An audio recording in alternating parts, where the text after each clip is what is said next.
grabbed his clothes. LMX, what I seen when I chased him, nigga, I said it's so. I don't work for tickets, still in the trenches, thugging with a pole. Alright, we here. Twins.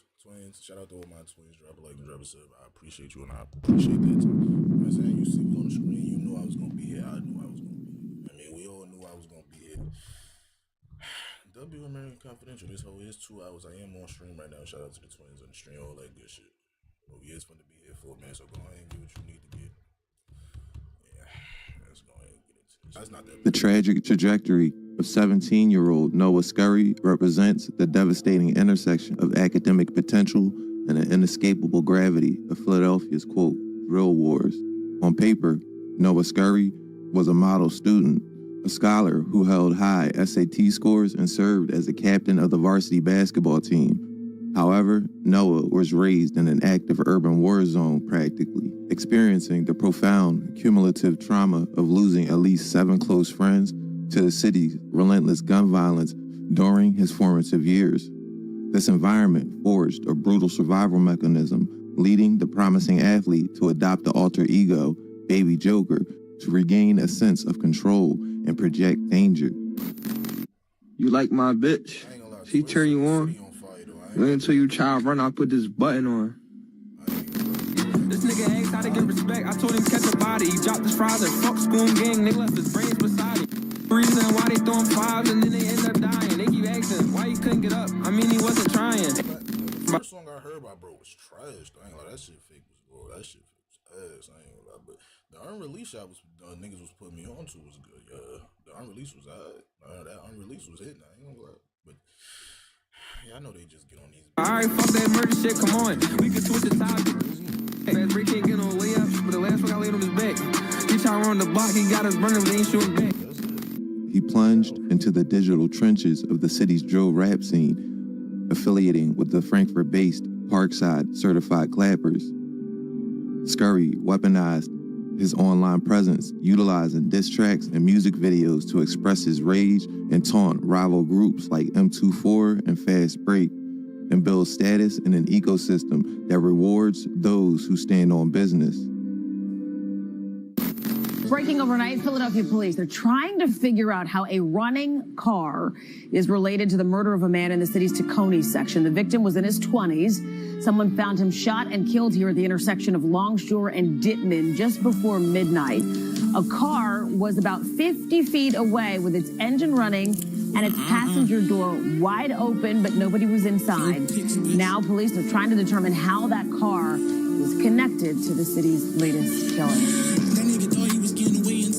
Hit him. You would have thought we was golden gloves the way we boxing, nigga. That nigga took a picture with the ops, so we had to crop the picture. That nigga felt like he was drunk, but not off shots. This nigga said he's smoking banks. Wait till we get up with him. They keep saying nobody claiming Zine, but they all know who did it. Ain't got no pics, drill out the fist, but it's better. Daylight, middle of the street. Bro, daylight, middle of the street. When it's tenant. Mitch, I played it on that floor and then that burner kissed him. You ain't gon' jump from out this V, so nigga don't get in it. Dickhead said he shot me in my legs and now a nigga crippled. And I'm advanced, I get a drop, don't need no team, I come and get you. Nigga try to catch the bus, they got up on him, super zippy. We throw first up for the guys and got the biddy cracking 5s. They say Rory had his gun while he ain't up, man, no time. Loomer smart ass peeped the blitz, he tried to duck, at least he tried.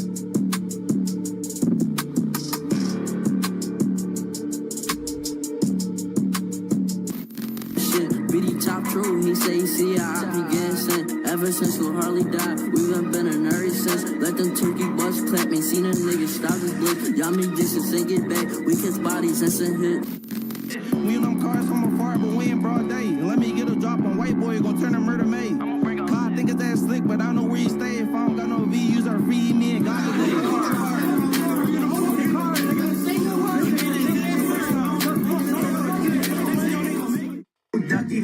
like R and F the win, we be pushing the bed. Fucking Cosman bitch, watch us poke on dick around with TV. Fuck his Glock, just not ranking, fuck with me. Bitch 15 running wild, spanking shit all in the east, the way cranking high, you. See what they block about. On a lick, he shots on fishy, this little dickhead gets it up. I can talk about them jokes, but niggas know what's up with us. New at 11, I don't want to die. Witnesses describe the horrifying attack inside a Center City subway. The station was shut down for about an hour and a half today, from 3:30 to 5 o'clock. Right over there in that open area, witnesses say that's where the victims were found. They were bleeding all over the place. Those two boys right now are in critical condition. They've been sent to the hospital. Witnesses can't believe what they saw. It was like a big hole right here in the middle of his neck. He had blood like a little bit on his shirt, a little bit. And the other kid had blood coming all down his shirt. It's still hard for 15-year-old Kwame Pettigrew to talk about what he saw this afternoon. He was there at 8th and Market at the SEPTA station when two 17-year-old boys were stabbed several times in the neck and chest. I just saw the kid swing and hit the kid right here in his neck. And like, it just happened like real fast, everything. Some commuters say it was like a scene out of a horror movie. They tell NBC 10 one of the boys was walking around disoriented, not knowing at first where he was stabbed. Just tell me kind of what you saw when you were walking through. Oh, well, I seen an argument, and the argument turned into a bloodbath. Officers guarded the station during the busy afternoon commute. They believe a teen boy and teen girl hopped an eastbound train and got away. A routine afternoon trip to the dentist for Pettigrew has now turned into an unforgettable day. He was saying, I just don't want to die right now. I really don't want to die. Guys, I really chase niggas out there shooting for 6 years. Niggas say it's gonna kill me cause I'm on the news. At least I'm alive, your man died and he was on there too. How the fuck I ran? I ain't describe niggas. Mark called me a rat and then he got shot quicker. Nah, Millie dissed me and got shot, I know it hurt. All that rat shit out the window if you ain't got no paperwork. Know the nigga for the poor, I made him centipedes first. I hate this one out so bad when you die, my penis hurt. Out, careful, really ratted on me, yeah, he picked me out. Hopped out, hit a op, now ain't I see you. Why you like, I told you I was gonna shoot when I see you.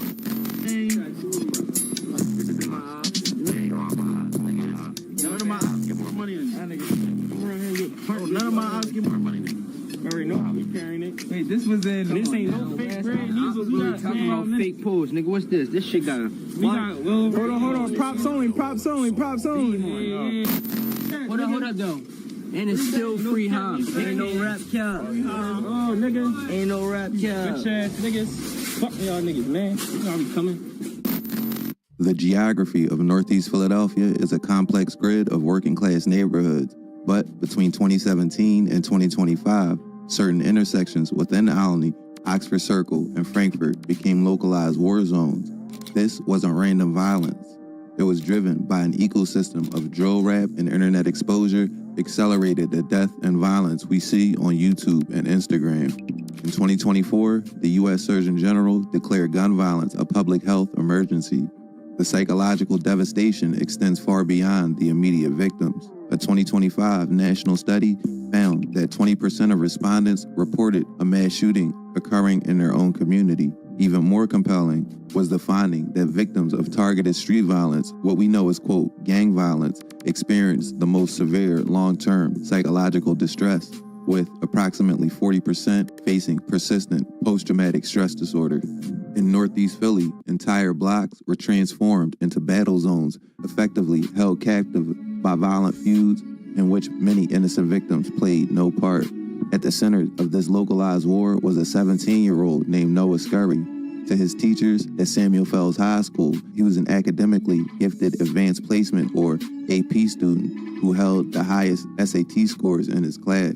To his mother and father, he was a deeply caring son. But Noah Scurry lived a dual existence. In the digital trenches of Philadelphia's drill rap scene, he was known by the alias Baby Joker, heavily affiliated with a Frankfurt-based group known as Parkside, or the Double C. He popped out and niggas was like, yo, he a ball player, he didn't see that. He popped out on this, niggas, bro, that shit had the city on fire, bro, I ain't gonna lie. That shit was crazy when he popped out, I ain't gonna care. As well as another group called the Pavement Boys. The exact geographical layout of this ward is a little complicated to explain. The borders are dictated by specific intersections, high schools, and rec centers, while the alliances are heavily influenced by larger Philadelphia-specific loyalty codes. Cousins and family members often find themselves beefing with each other only because of these loyalty codes. Most conflicts these days are fueled by what I like to call a music-to-murder pipeline, or a murder-to-music pipeline. Either way works. Groups like Fast Break and Alney and the Certified Clappers in Frankfurt weaponize social media. In the drill subculture, as is well documented on this channel, shootings are referenced to clinically as scrimmages or basketball games, and a successful homicide is tracked as a slam dunk or a point. These groups taunted each other across the internet, in school, and in the neighborhood. If you were involved, there was really no escaping it. It turned geographical boundaries into immediate kill zones. The Alney-Longcrest axis. This is primarily where the most high-profile violence in 2024 and 2025 took place, heavily driven by generational torch passing from older factions to volatile YNs. Let's start with M24. M24's territory is deep in Alney streets. Key affiliates like G12Zy, One Brody, Lil Mook, and Ajon AJ Jackson, as well as Justin Twin 5 Porter, are the most known out of the group. They are closely aligned with the North Philly Blumberg set.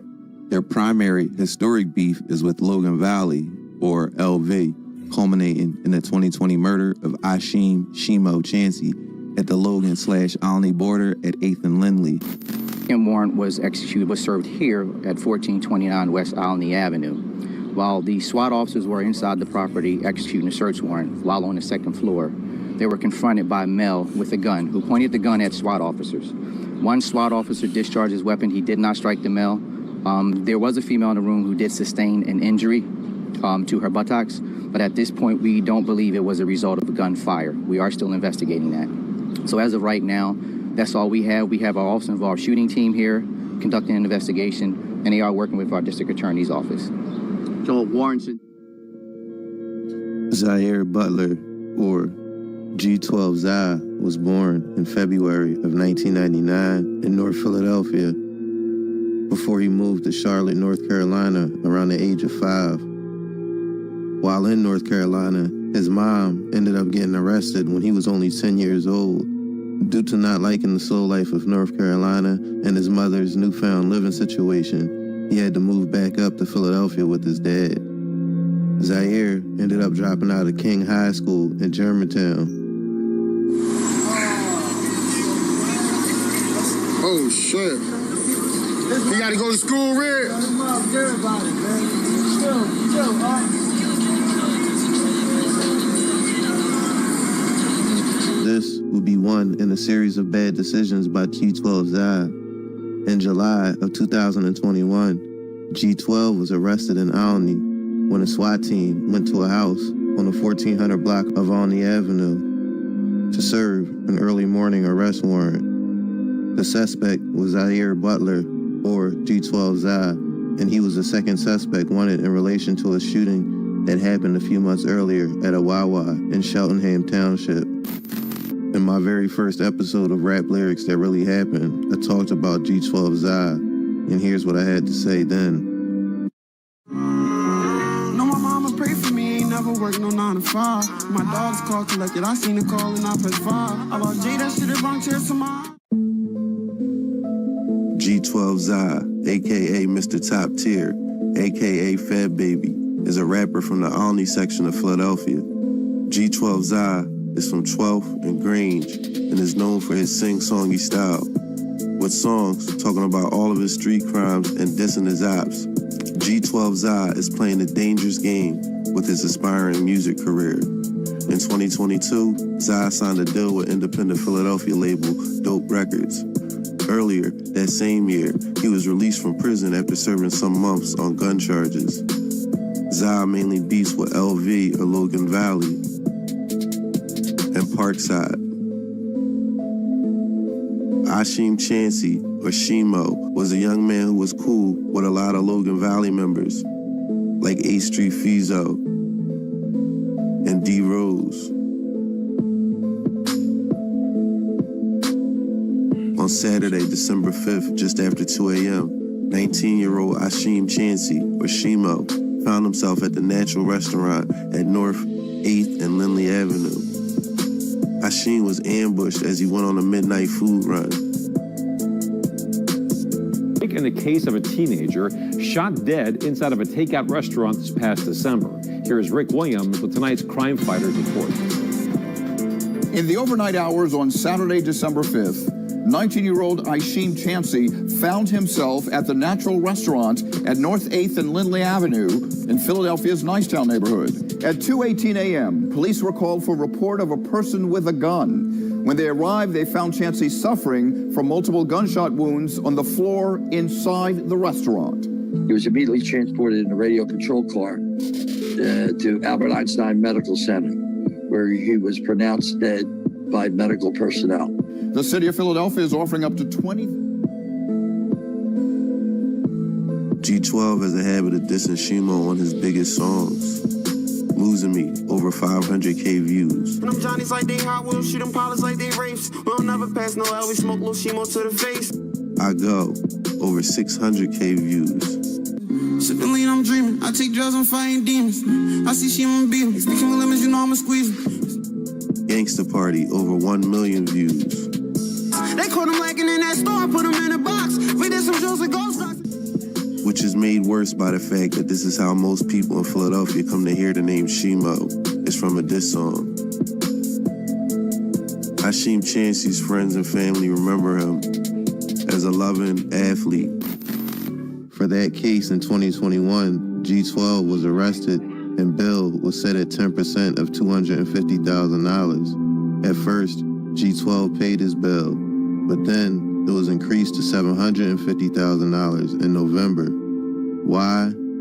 Because in between when he was bailed out in July and when his bail was raised to that 10% of $750,000 in November, there was that infamous video when G12's eye was on Instagram Live on October 27th, 2021. The nurse, they go red, y'all. They go red.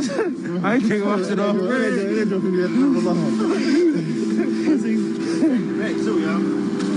Oh, that's definitely red, bro. That's ready to run.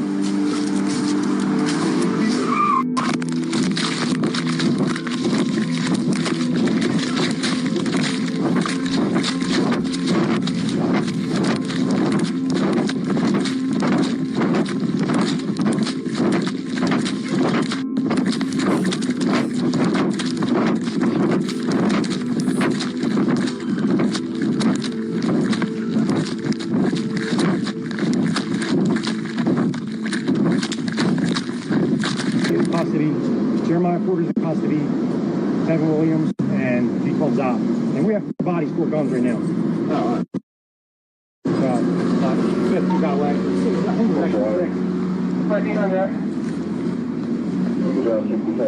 You got it. Yeah, is there any more gloves in that trunk?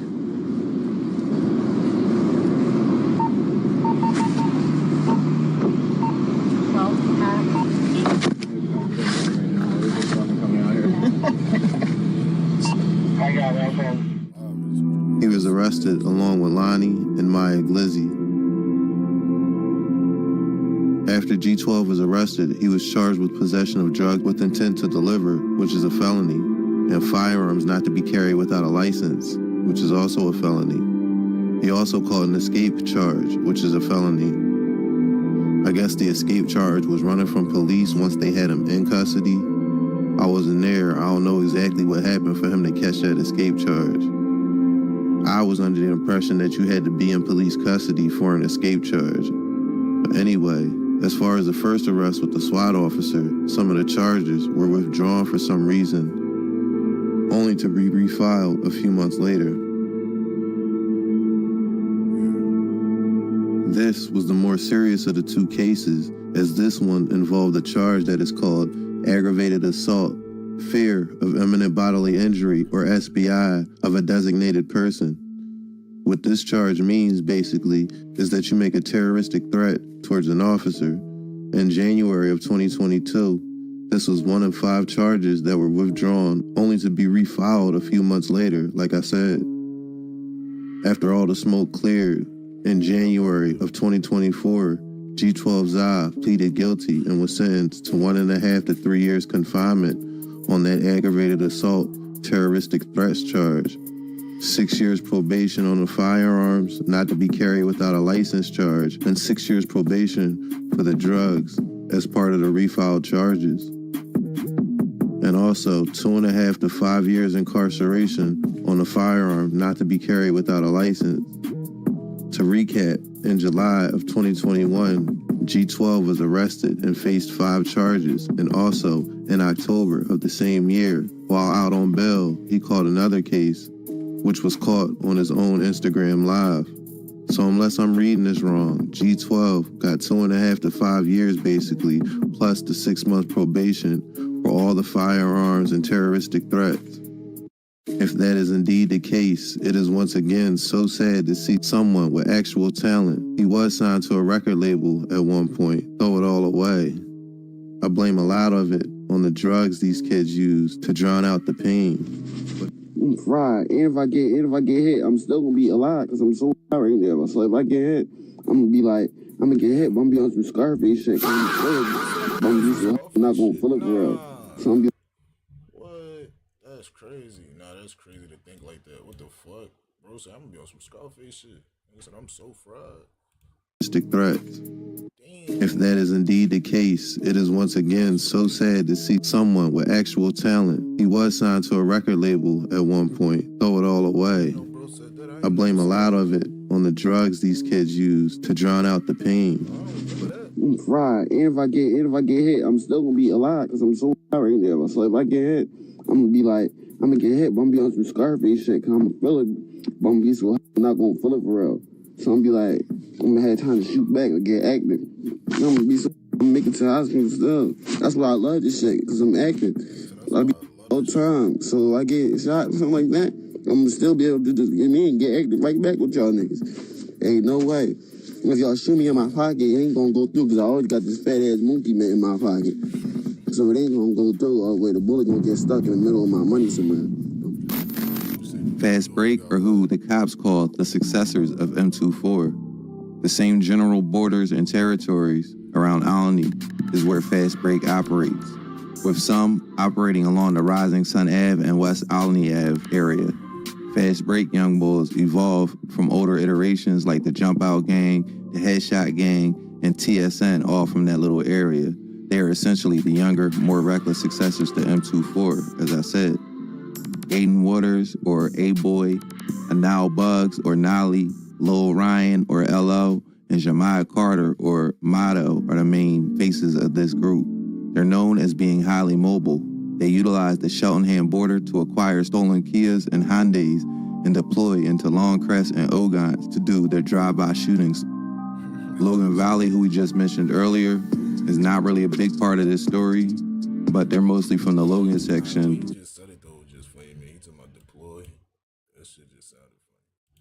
The Headshot Gang and TSN, all from that little area. They are essentially the younger, more reckless successors to M24, as I said. Aiden Waters, or A-Boy, Anal Bugs, or Nolly, Lil Ryan, or L.O., and Jemiah Carter, or Motto, are the main faces of this group. They're known as being highly mobile. They utilize the Cheltenham border to acquire stolen Kias and Hyundais and deploy into Longcrest and Ogons to do their drive-by shootings. Logan Valley, who we just mentioned earlier, is not really a big part of this story, but they're mostly from the Logan section bordering Alny. When you hear M24 dissing Shimo and people like that, this is who they're talking about. The Frankfurt and Oxford Circle Theater, just east of Alny, a completely separate but equally devastating war dictates the streets around Frankfurt High School and the Oxford Circle grid. The certified clappers, or double C's, also sometimes called Parkside, come from the Frankfurt section, heavily concentrated around Frankfurt High School. Key affiliates are Noah, Baby Joker Scurry, Hardy, Quafor, Brady, and Lil Wani, who passed way back in 2017. The double C's are deeply aligned with Zoo Gang and Pentown. Their primary war is against Full House, but their drill rappers frequently mock M24's dead members like Twin 5 and AJ. Full House / HarleyVille come out of Oxford Circle in the lower northeast. They renamed themselves HarleyVille following the tragic 2021 murder of 11-year-old Harley Balance on McKinley Street. Lil J, known as White Boy or Chucky, SMG Nas, are among others who frequently rap about this beef. Locked in a vicious war with the Clappers / Parkside, HarleyVille is marked by extreme YN behavior. Between the heavy faction territories lie what we'll call transitional neighborhoods like Somerdale, Tacony, and specific Oxford Circle block.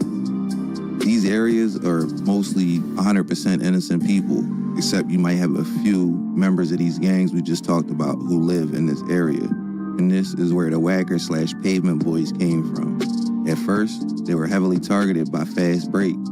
People like Chris Dowling and No Picks are from this area. In fact, the ambushes on Chris Dowling and before him, Bobby Yoakum, on these neighborhood borders act as specific catalysts for massive retaliations like the bus stop shootings, which we'll talk about.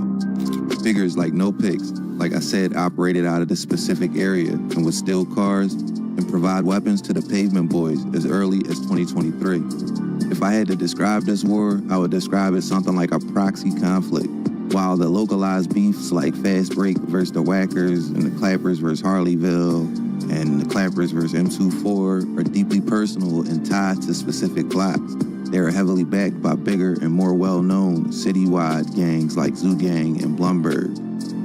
When a Double C affiliate like Noah Scurry gets the backing of Pentown or M24 aligns with the Blum, the local block disputes are suddenly amplified by citywide clout, a wider social media reach, and heavier weaponry. Alright, know this shit not funny, you feel me? Ain't nothing fun about the streets, ain't nothing fun about losing homies, nothing. Just listen, bro, it's all pain. That's enough of this drill shit, it's time to give you pain now. Remember we was kids, just was playing in that playground. Now wars on the same spot, we used to play around. Homies taking drugs just to make it do their day now. Lil Kwani was born in April 2002 in Philly.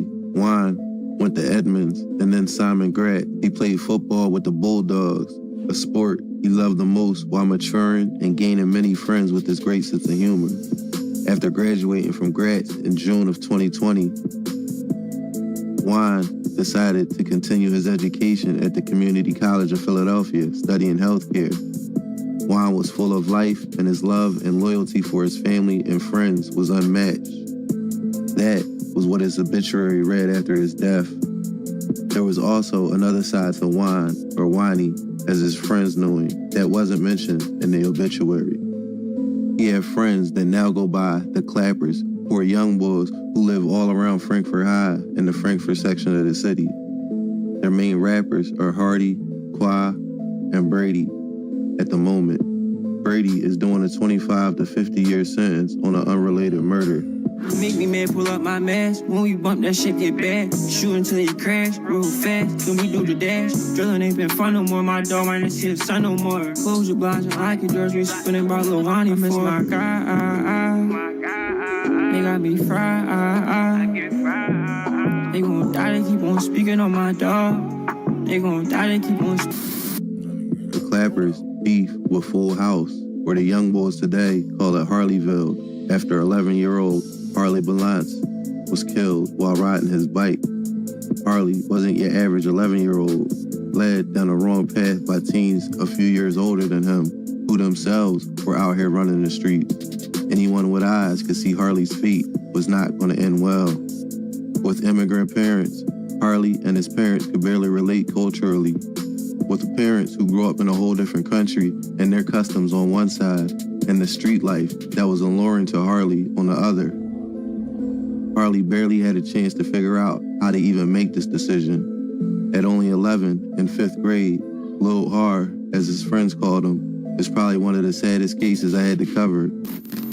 So, Shayna, Commissioner Outlaw says that the kids were out here riding a bike up and down the block behind me when someone came out on foot and fired shots. At this hour, they still don't know why, but they are searching, of course, for evidence as they continue to search for whoever did this. So let's take a closer look at the scene here. It's some video that we were able to get moments ago. Police say the call came in around 6:30 this evening about shots fired. They got to the 1500 block of McKinley Street in Oxford Circle and found an 11-year-old boy, as Shayna mentioned, shot in the neck. He was initially listed in critical condition, they say, when officers took him to the hospital, but he has since died. The 14-year-old he was on the bike with was shot in the arm and leg.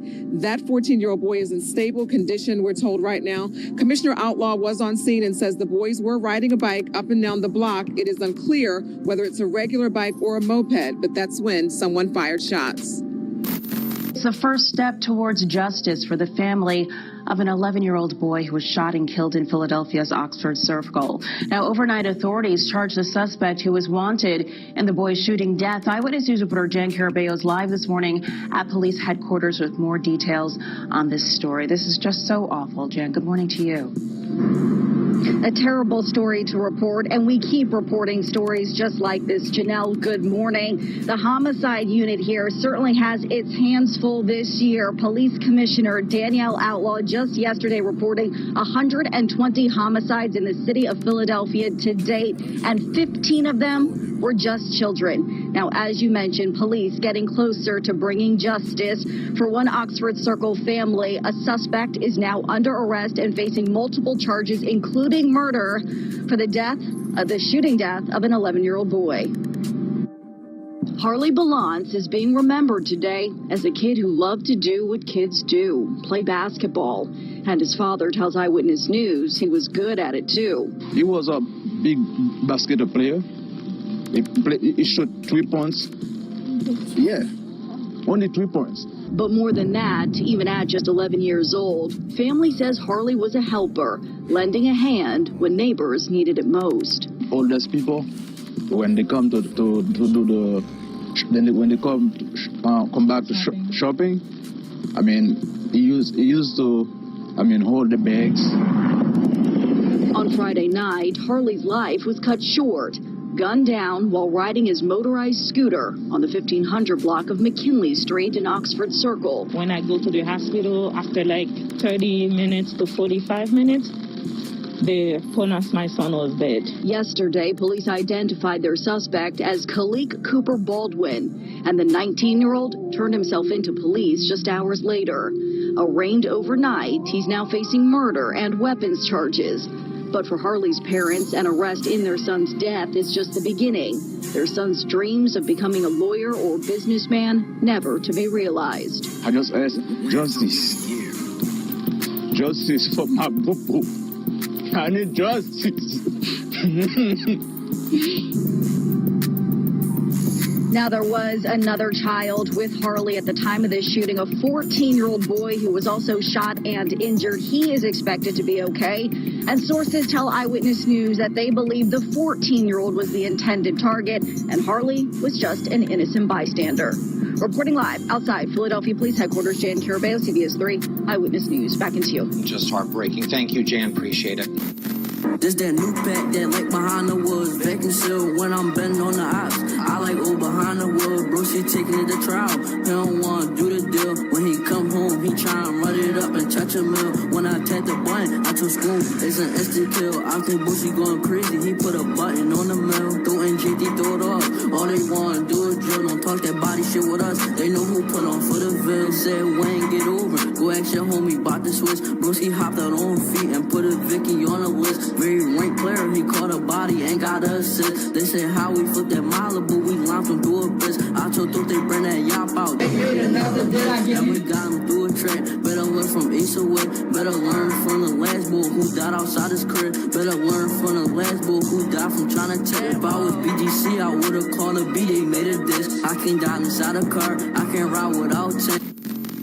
For Noah Scurry, the digital posturing became a violent reality long before his final day. On May 28, 2023, gunfire erupted on the 4600 block of Mulberry Street. Scurry, then just 15 years old, was shot multiple times alongside with two other teenagers.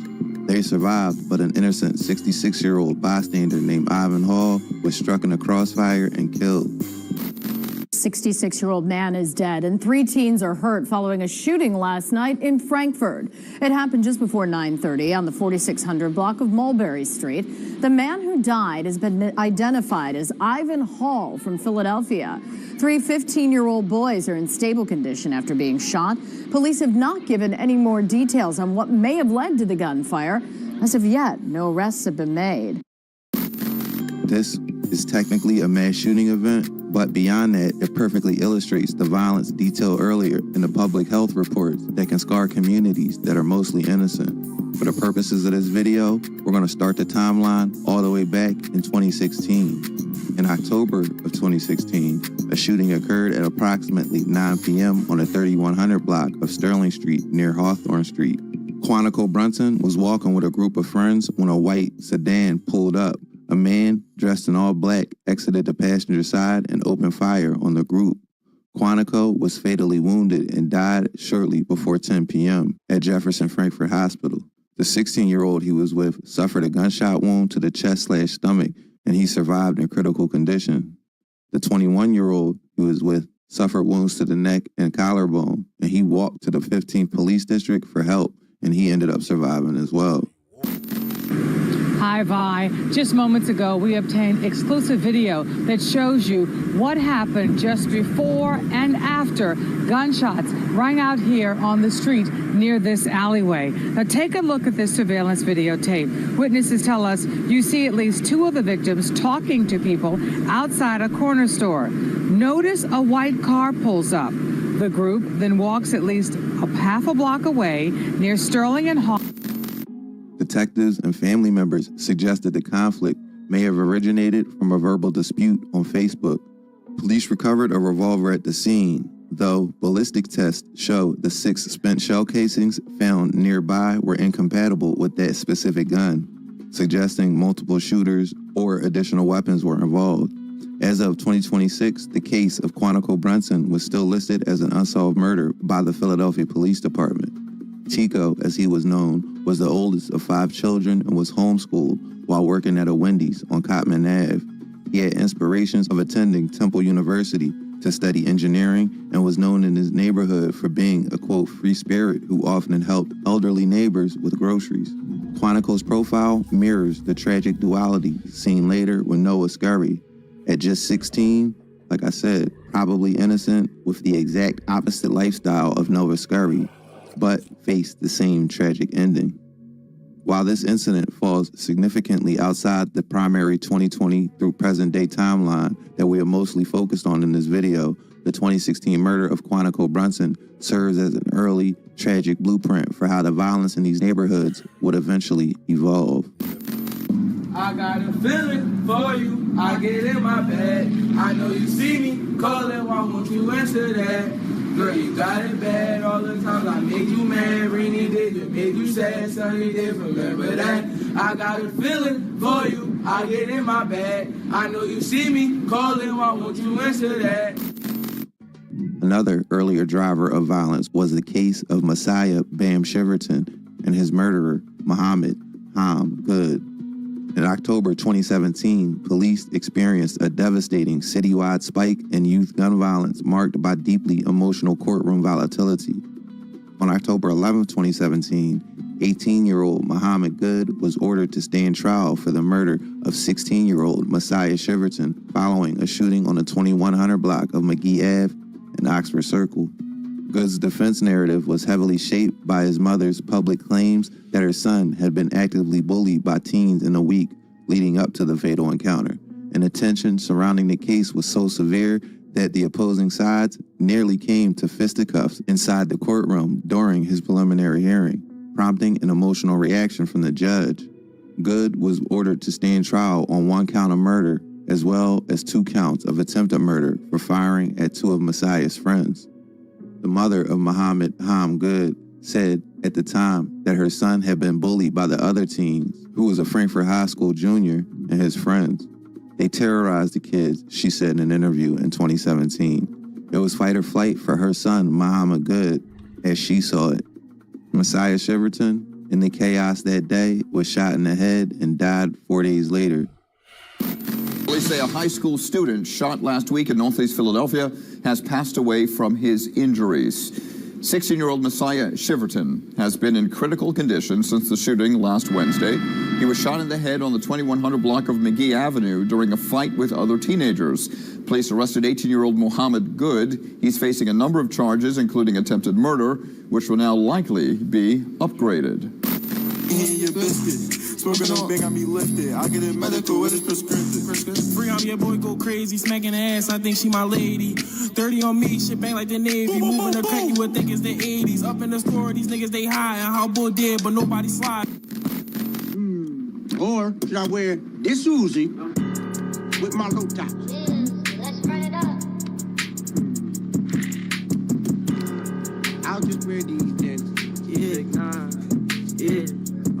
Let's talk about ours. It's like 5 dead niggas in this posture. I hit one cause he said he could stop us. We sent some rockets. Another one got hit right in his top. That dummy tried to run, the XD was fast enough to stop him. He felt the fire. Nigga, do you think that I'm a liar? Go ask his family friends, they keep on crying. He never slide, they really hiders. Bam laid on the scene like he was tired. Bro up the blicking, take him out the game like he had sliders. That shit was fire. That shit was fire. The social media catalyst years before Fast Break and the Double C's will weaponize drill rap and Instagram. Detectives and family members link Bam Shiverton's death to a verbal dispute that originated in That's not why we here. We not here for the music. high school. This is a foundational example of online posturing leading into immediate physical violence in that area. I'm about to show y'all where 5 died at. 5 died right over here. 5 died right there. Loafing with that fucking platter. I will not go out like 5. I got... Bitches ask me who I'm smoking. No bet. Hey, Maji, where you at, Maj?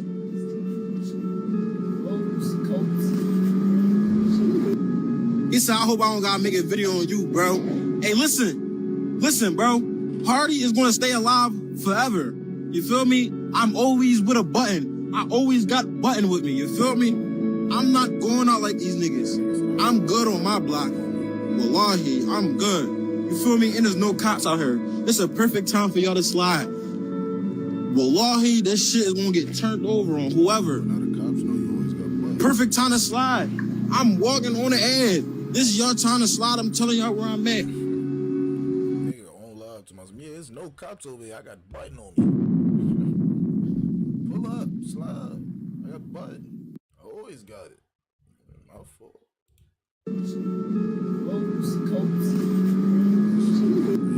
He said, I hope I don't gotta make a video on you, bro. Hey, listen, bro. Hardy is gonna stay alive forever. You feel me? I'm always with a button. I always got button with me. You feel me? I'm not going out like these niggas. I'm good on my block. Wallahi, I'm good. You feel me? And there's no cops out here. It's a perfect time for y'all to slide. Wallahi, this shit is gonna get turned over on whoever. Perfect time to slide. I'm walking on the edge. This is your time to slide. I'm telling y'all where I'm at. Just know, them buttons is around, nigga. I whooped young boy ass. Remember 12, cousin nobody never took my burner a day in my life. Cut all the false rumors out. I whooped 12 ass in the jails. Wallahi on my son. I don't drink soda, sip the lean straight out the pipe. Tell bro, pipe down, the bag gon' come tonight. Fight, you gotta pick a shitty ass up with a doggy bag. Thought y'all was the get back gang, so nigga, why you mad? Doty up is crazy cause that nigga got a twin. Nigga said I'm high, but I'm really outside with my friends. I got 5 on it that my homies, they gon' step.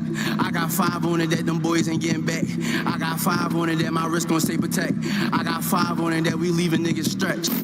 On March 26, 2021, at approximately 5:11 p.m., 18-year-old Justin Porter, also known as Twin 5 or Jay, was found laying in the street with numerous gunshot wounds across his body on the 4700 block of Oxford Ave in Frankfurt. Officers transported him to Temple University Hospital, where he was pronounced dead at 5:39 p.m. As of early 2026, his death remains an unsolved murders with no arrests at this point. The Philadelphia Obituary Project noted that Justin Porter was among the many young men lost during that year. The location of the shooting on Oxford Ave borders the Olney and Feltonville areas, where Amir Timms was killed in December of 2020. Justin Porter's death occurred roughly 3 months after Tamir's murder, fitting directly into the rapid escalation of retaliatory violence seen throughout late 2020 and early 2021, which was slowly ramping up the violence and the beef. Acting crazy with the brodies, then you know you getting shot. We don't play around here, perks out the block. They don't want no drama, cause we squeeze llamas. Spin through his whole strip and we can't find them. Roll the window down, it's a Drake, now you flying. Bitches on that whole shit, so we gon' line them. Hit him 2 times, yeah, that's 2 for $1. Let's get it straight, we don't care who claiming right. You know smoke your brother, step in my pack. Let's play a game, let's see who's stuck the best. Rush him to the spittle on the scene, it's where he tech. Brody got some aim, wasting bullets out the strap. Only shot 2 times, one hit his head, one hit his chest. Got your homies making pain songs, this shit is getting tragic. Niggas ain't no shit, heard he died with his ratchet. HarleyVille can eat a dick, pussy boys not even active. I don't care about no age, this and bam, leave the casket. Bitch, I'm big out, you know I'm worth a couple points. Bro, you swing his dreadlocks, he hop out clapping shit with joy. Making videos on my block, that shit is played, fuck shit Glock. Within the broader conflict, Twin Five's name frequently appears in the same social media memorial circles as other victims tied to the M24 vs. Double C beef, and his death is heavily utilized by groups to justify subsequent, quote, get back. The crime scene analysis establishes early patterns of chaotic, what police call multi-weapon engagements. While police recovered a revolver at the scene, ballistics tests proved the 6 spent shell casings found nearby were completely incompatible with that firearm, indicating multiple shooters or unrecovered guns were involved in the ambush. Before we picked up all them guns, I used to beat cover enough for niggas to make them beat box. Every nigga out here moving all about the wall. I just know we dropped the shit. Don't ask about the score. Put a body on that Gen 5 and swab it. I done bought exotic blocks up at they see that shit, they run. I tell you this lie, all these people shit we done.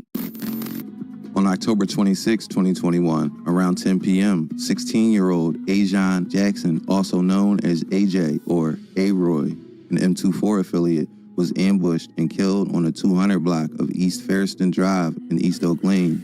Ajon and his twin sister had just finished a shift at McDonald's and were dropped off in front of their home by a Lyft when 3 shooters who had been lying in wait opened fire. While his sister narrowly escaped uninjured by running into the house, Ajon was struck more than 10 times in the head, chest, and back, with police recovering at least 15 shell casings at the crime scene. An 11th grade student at Randolph Technical High School, Ajon was described by loved ones as a hardworking teen with a, quote, little whiteboard in his head, constantly rapping and making poems. His tragic killing shows a recurring and calculated theme in this Philadelphia drill war, where targeted hits frequently exploit the vulnerability of teens like AJ caught in the middle of trying to walk the straight and narrow and getting sucked into the gang life. Ajon's death is notable because the circumstances of his death. There was an ambush in East Oak Lane last night. A 16-year-old boy shot and killed just as he gets home from work with his twin sister in the car. It happened just after they got out of a Lyft car. And then more on that in just a second. Yes, we'll give you more details. Steve Healy has been on top of that all morning, but it's just, I believe he said it was the 8th 16-year-old to have been shot and killed in the Philadelphia area this year. So it's just, it keeps happening. So let's get to Steve to see if we can get more details about what happened. You know, it's the time of day. A school bus just picked up some kids, and another student that knew this guy just walked by on his way to school. And when he walks by, he's stepping over this McDonald's bag and this cheeseburger, some sandwich that the young man brought home for mom. And he gets done work at 10 o'clock. You know, 16 years old, you can't work a full shift. You were allowed to work 5 hours a day. And his sister worked 5 to 10. They get the lift. They get here shortly after 10. They only work a mile away at Adams and Tabor at the McDonald's. They get out, and a barrage of gunfire. 15 shots point blank from 2 killers with 2 guns blasting away. The sister does not get wounded. And can you imagine mom and the aunt in the house? He was shot multiple times in his torso, his back, and at least one time in the back of his head. He was laying on the sidewalk, not too far from the front door of where he lives with his family. It appears that these shooters were standing very, very close to this victim when the victim got out of the Lyft vehicle. Now, due to the fact that this 16-year-old was hit multiple times, over 10 times. It appears that he was clearly the intended target. Right now, we do not have a motive for the shooting. Gun dropped here on the scene. Police have that, and they'll try to trace that as well. And this was the second killing in an hour. And just to show you about the depravity going on, there was a killing on Castor Avenue, the first of 3 within a 4-hour span last night. This guy gets shot coming out of a convenience store. He pulls his own gun while he's sitting on his butt, shot point blank in the chest. He fires 2 shots, then dies. And before cops get there, within a minute, there's people stealing the gun. A guy grabs the gun and hands that gun to a woman. That's what's going on here in the city. A guy freshly killed, and somebody wants to take his gun that he tried to fire back in self-defense before he died. My God. All right, Steve, it gets worse and worse. Getting off work at McDonald's, getting killed on his way home.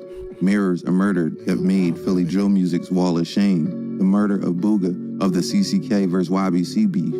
Much like YBC Dole used the McDonald's angle 2 or 3 years later, rappers like Hardy would ruthlessly mock him and his family with McDonald's food and references.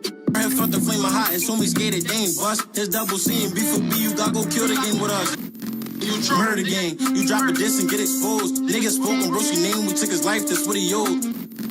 He shot from out that switchy, I detected. And I knew the boy was black, but he was sweet, I had to text it. Dummy know he in a war, but he went broken, so this ratchet. Better walk down, sit on top and stop that twitch. You crack it 4, you die with 5, go ask the ops, I never lie. Ain't no leeching over here, you either slide or you provide. They ain't get back for that one nigga who died while eating fries. He ain't bitching in my head, he felt that fight in the it's 2-0. Randolph Tech is situated in the same general region as Samuel Fells High School, which is attended by Noah Scurry, further intertwining the lives and tragic fates of these young victims across the city's timeline, which was widely reported in local news coverage, noting him among 3 people fatally shot that Tuesday night. The family of an 8th grader killed in a drive-by shooting is pleading for an end to the violence. It happened in Philadelphia's Somerdale neighborhood Friday afternoon. Eyewitness News reporter Alicia Roberts spoke with the teenager's father earlier today. He didn't deserve this at all. Robert Yoakum Jr. was supposed to attend his son's 8th grade graduation on Friday. Instead, it would be a day forever marked by tragedy. I heard the gunshots and I opened the door and he came running in. His son, 14-year-old Bobby III, was shot in the chest while sitting on the front porch of his home on the 800 block of Bridge Street. And I was trying to tell him just relax, and he was holding my hand, telling me, please, Dad, don't let me die, don't let me die. Bobby was rushed to Einstein where he died. His father blames the guns for turning playground words into a deadly hit. The violence is never going to end. It's going to constantly happen until all these guns get off the streets. Philadelphia police say the shooter opened fire from a blue sedan, possibly a Chevy, hitting Yoakum III along with a 15-year-old girl. Friends and family held a vigil Saturday night in Bobby's honor as officials search for a suspect and motive. We just need the public's help to understand that this can't be normalized, number one, and that you should not tolerate this. Yoakum III is one of more than 1,000 people shot in our city this year, including 222 fatally. I love him. I wish he was home. Alicia Roberts, CBS 3 Eyewitness News. On June 10th, 2022, at approximately 3:50 p.m., the devastation of the war was pushed further when 14-year-old Robert Bobby Yoakum Jr. was ambushed in a drive-by shooting on the 800 block of Bridge Street in the Somerdale section. Bobby, an 8th grade student who was tragically killed just days before he was scheduled to attend his middle school graduation, was sitting on his front porch with a 15-year-old girl when gunmen in a blue sedan, possibly a Chevy, drove by and opened fire. Struck once in the chest, the teen managed to run inside his home before collapsing in his father's arms. He was rushed to Einstein Hospital, but was pronounced dead shortly after. While the 15-year-old girl survived, she has a gunshot wound to her right eye. She will be left in stable condition. This occurred during the highly violent summer of 2022. Bobby's death ended up becoming a critical flashpoint. Although his name is sometimes associated in the neighborhood dynamics with the Wackers, Too Sturdy, and one of them groups, Yoakum is heavily cited by community members and on social media as a, quote, pure or innocent victim, much like Tamir Timms. But the young age and innocence can be dangerous if they show any inclination towards gang activity from the point of view of the other gang members. Out of control gun violence. 2 teenagers were shot today as the city of Philadelphia approaches nearly 100 children struck by gunfire so far this year, according to city council members. It's beyond alarming. One of this afternoon's victims, 14-year-old Bobby Yoakum, joins the ever-growing list of lives lost to gun violence. It is Friday night. The big story on Action News is a double shooting that left a 14-year-old boy dead and a 15-year-old girl injured. It happened as kids were outside playing in Philadelphia's Somerdale neighborhood. Action News reporter Annie McCormick live now outside of police headquarters with what we're learning about this case and the young victims involved, Annie. Yeah, Gray and Shari, at this hour, police are still looking for the shooter. They do believe that this was a drive-by shooting, and at the time there was more than a dozen teens that were on the front porch and playing in the front yard when 2 teenagers were shot. It's so horrible. And then, yeah, but he would help us out, like any of us. 14-year-old Bobby Yoakum was killed on his front porch near Bridge in Somerdale this afternoon. A 15-year-old girl was also shot in the eye and rushed to the hospital. We were sitting out here and the kids were playing, and a car came down the street and it just started shooting, and it was just horrible. It was horrible. More than a dozen kids were on the porch and playing in the front yard just before 4 p.m. when a car slowly drove by. Neighbors saw a window down and a gun. We know we have a vehicle coming down the street. It's a blue car. We believe it's a Chevy make, not sure the model yet. Travels down the street, the window rolls down, they fire onto the porches of the home, striking the 2 kids. It's very scary, but thank God, like, a lot more people didn't get injured. But it's sad, and hopefully it's an eye-opener for the rest of the kids. Bobby was a good kid. He would help me with groceries, anything. Like, he would do the lawn for me if I needed him to. Kids, it's summertime. Kids are just getting out of school. They should have been enjoying their days out there on the streets on a beautiful day. And unfortunately, you know, we're dealing with kids going to the hospital, families going to hospitals to deal with tragic incidents. And at this hour, police say that they don't have a motive. The 15-year-old girl is in critical but stable condition. Mocking the dead, appearing in drill rap videos, making Instagrams, saying you're smoking on so-and-so. These are all used as justification for more violence. We talk mostly about the murders on this channel, but a lot of the instigation to where it gets to the point of violence is done out of the view of the public. A fight on the block, this person messed with this person's girl, threatening phone calls and social media posts are all done privately, or the details can be spun in the teller's narrative. So I leave most of the fights and arguments and perspectives to the streets, and I stick to things I can show proof of.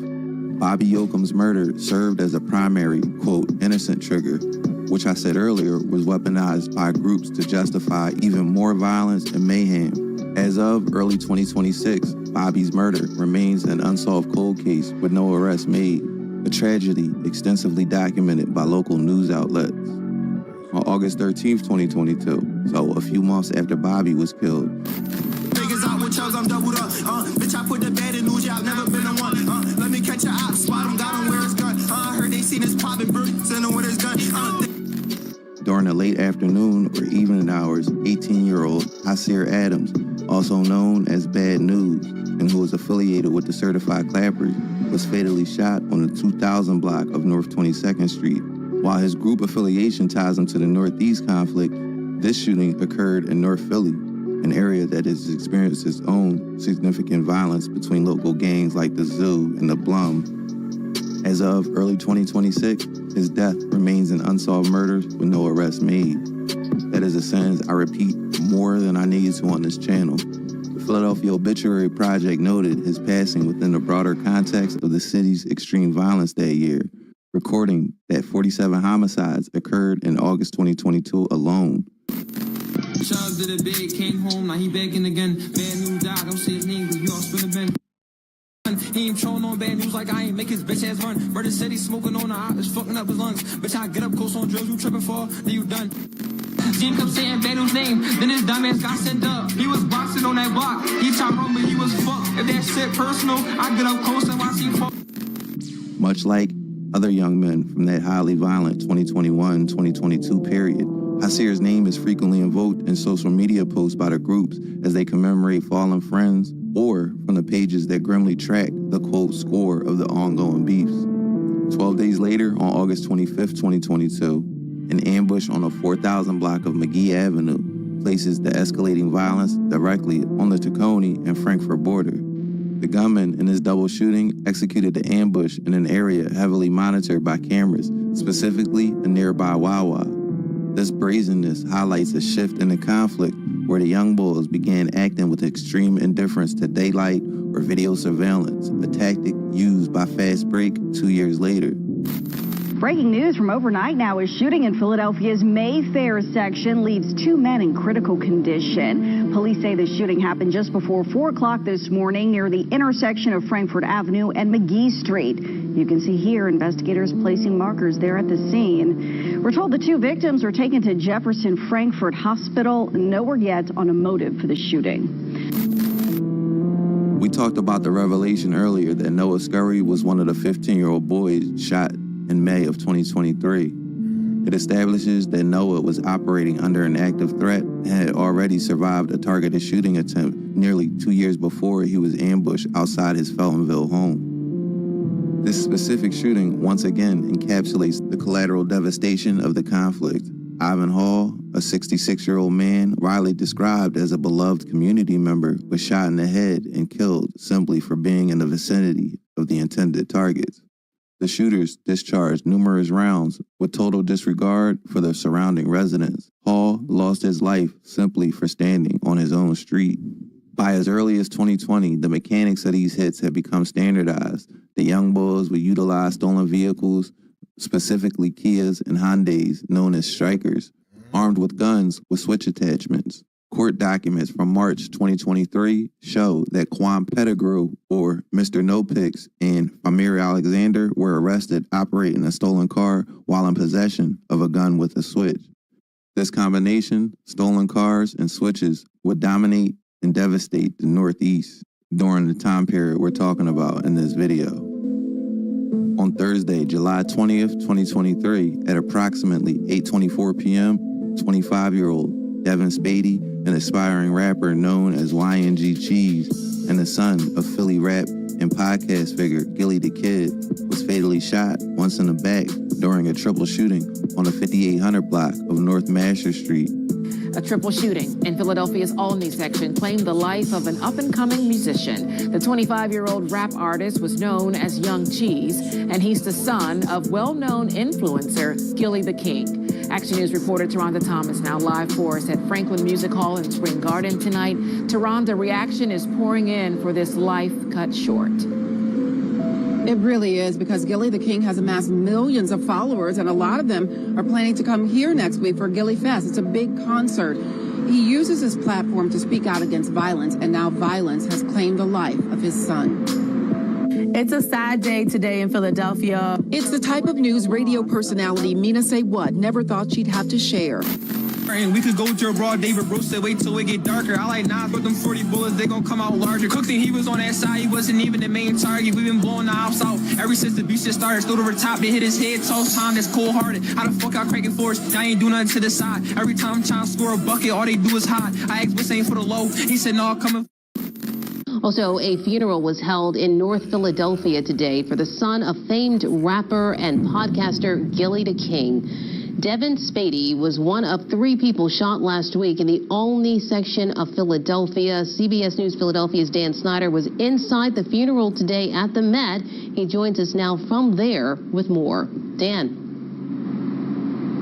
Natasha, hundreds of people filed into the Met behind me here just a few hours ago. And amid all that grieving, you know, there was one pretty clear message from just about everybody we spoke with. Everyone needs to do more to end gun violence in the city. Gilly the King laying his oldest son, Devin Spady, to rest on Monday. Spady, who rapped under the name Young Cheese, was killed in a shooting at the corner of Masher and Nedrow last Thursday night. This senseless act of violence, these acts of violence, these shootings, has to stop, man. I mean, What good is it? Spady is one of 239 homicides counted by Philadelphia police this year, most killed through gun violence. Family friends say the loss hurts even more, knowing Gilly has long pushed people to choose a different path. He always promoted a positive image and always talked about putting the guns down. So it's unfortunately that his son had to meet his demise this way. Imam Tahir Wyatt made a point to address gun violence in his speech. He called on people at Monday's service to think before they act and to help those in need. All of us know somebody.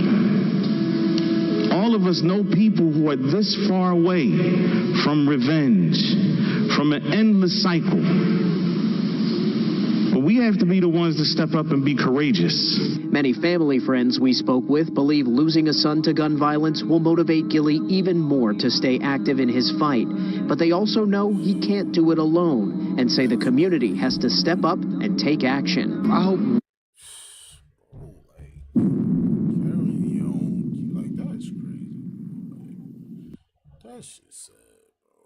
We go harder as a people to stop the violence, you know what I'm saying? I mean, we can't put all the weight on Gilly to stop the violence. We have to stop. We have to make a concerted effort to come together to find solutions to the craziness that is plaguing our city. Gilly the King did not speak publicly at today's services. Philadelphia police say so far no arrests have been made in Spady's death and that this is an ongoing investigation. In North Philly, Dan Snyder, CBS News Philadelphia. Jess? All right, Dan, thank you. Well, we've seen rapper Gilly and also podcaster and everything else, as the Eagles hype man, dancing to Blow the Whistle. He's been on the stage when they had their official send-off for New Orleans. He's been in the locker room dancing with the players. But you may remember he suffered a horrible tragedy 2 years ago when his son was murdered. Gilly had just gotten a little closure, and he says police told him who killed his son. So Gilly's son, Devin Spady, a 25-year-old rapper known as YNG Cheese, was shot and killed in a triple shooting in Olney in July of 2023. Gilly says the shooter was 17-year-old basketball star Noah Scurry, whose own killing made headlines just last month. And in a recent interview with Shannon Sharp, Gilly says his son was not the intended target and just happened to be in the wrong place at the wrong time. Scurry was shot to death on January 14th while on his way to Samuel Fells High School with his mother. And police say Scurry was killed one day after a rap video was posted to social media. And here's a screenshot of it, where Scurry was dressed in a Joker mask and holding a gun. And Scurry was also a victim in a previous shooting in May of 2023. But there is video of this, and I'm sure you wouldn't want to hear me say it. So hopefully we'll get to play the video where Gilly talks about what it's been like and hearing that news and the fact that we're losing our young people and how they're being raised. So I hope that we'll actually play that video because I can say the words, but to hear it from his own mouth is a little more impactful. Well, it was shocking to everybody that was watching it, including the interviewer, Shannon. Yeah. He goes, what? It was just silent for a while. And he said, really? Yeah. So it was quite a moment, and we'll make sure to play that for you so that way you can hear it. Met the kid? Have you talked to the kid that took your son's life? Nah, I never met him. Only reason why I know is because the police called me and told me once he was murdered. Once he got, because the kid had just got shot 17 times. He was walking with his mom. Oh. And he got murdered. And then the police notified me and let me know that he was one of the kids that was pretty much about to get locked up for the murder. But he got murdered first. So, and then, you know, when you do something in the streets know. So, you know, they all on Instagram and they talk, and then, you know, apparently this kid name was the Joker, and, you know, that's what he did. So, you know, but he had to deal with God. You know, that's how I look at it.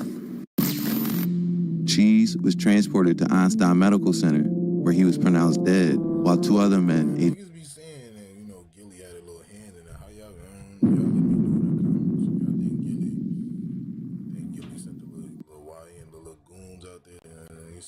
Just 28 and 31 survived their gunshot wounds from the attack. Police responding to the scene located a Mercedes SUV with its engine still running a block away, which was held as evidence, though no weapons were immediately recovered. In a grim irony, Cheese was killed on the same 5800 block of North Master Street where the innocent Tamir Timms was murdered in 2020, cementing this street as a deadly focal point for the Olney and Feltonville conflict. The narrative surrounding Devin Spade's death took a massive turn during a February 2025 interview on the Club Shay Shay podcast with Shannon Sharp, where Gilly publicly stated that Philadelphia police had informed him that Noah Scurry, or Joker, was the individual responsible for his son's murder. This revelation completely reaffirmed Scurry's own murder in January of 2025 as a potential high-level retaliation for the Cheese murder. On February 15, 2024, at approximately 8:54 p.m., 20-year-old student-athlete Christopher Dowling, affiliated with the Wackers/Pavement Boys, was ambushed and fatally shot multiple times in his upper body on the 5800 block of Rising Sun Ave, near Rosalie Street, in the Longcrest section. Dowling, who lived with sickle cell disease, had taken a semester off from Tennessee State University to transfer to Montgomery County Community College in pursuit of a career as a financial advisor, was walking to a pizza store when a white Durango was seen at the scene during the exchange of gunfire. Police rushed him to Temple University Hospital, where he was pronounced dead at 9:12 p.m. In March 2024, 18-year-old Anal Buggs was arrested after surveillance videos and ballistics gathered during the notorious SEPTA bus stop shooting directly linked him to Dowling's murder. Police described the violence as a back and forth between these groups, marking Dowling's murder as a critical prelude where targeted individual hits escalated into high-profile mass casualty events in public spaces. So a quick recap: February 15th, Chris Dowling is ambushed and killed. Anal Buggs and Lil Ryan from Fast Break are later charged in that shooting. On March 5th, less than a month later, in suspected retaliation, gunmen ambushed 17-year-old Damian Taylor, or Fat Dame, at an Ogons Ave bus stop. Just 2 days later, on March 6th, 8 Northeast High students are shot at a SEPTA bus stop at Rising Sun and Cotman Avenue, the direct get-back for the Imhotep shooting. The March 4th Imhotep ambush perfectly illustrates the sociological framework of community trauma. The gunman fired over 50 rounds into the crowd of 15 to 20 people waiting for the bus that day. The gunfire obviously hit more than just the intended targets. It hit 2 other women, ages 50 and 70, who were simply sitting on the SEPTA bus that day. These innocent casualties show the devastating effects that fueled the community's outrage, while simultaneously being weaponized by the other side to justify ever-escalating cycles of get-back. Rep that Hellboy shit for once they hear it. One time. Lil Harley passed away, but so they like, and that's just what it is. Bobby fought them shots on one step, and that's her second skit. Don't try to walk on Southern Young guys' melon split. Try to get away with a crock, the boy ready to. Juke walked outside without that, some shit I wouldn't have did. Might let her suck my dick and let this little bitch do my ad-lib. Juke walked outside without that, the shit I wouldn't have did. Might let her suck my dick and let this little bitch do my ad-lib.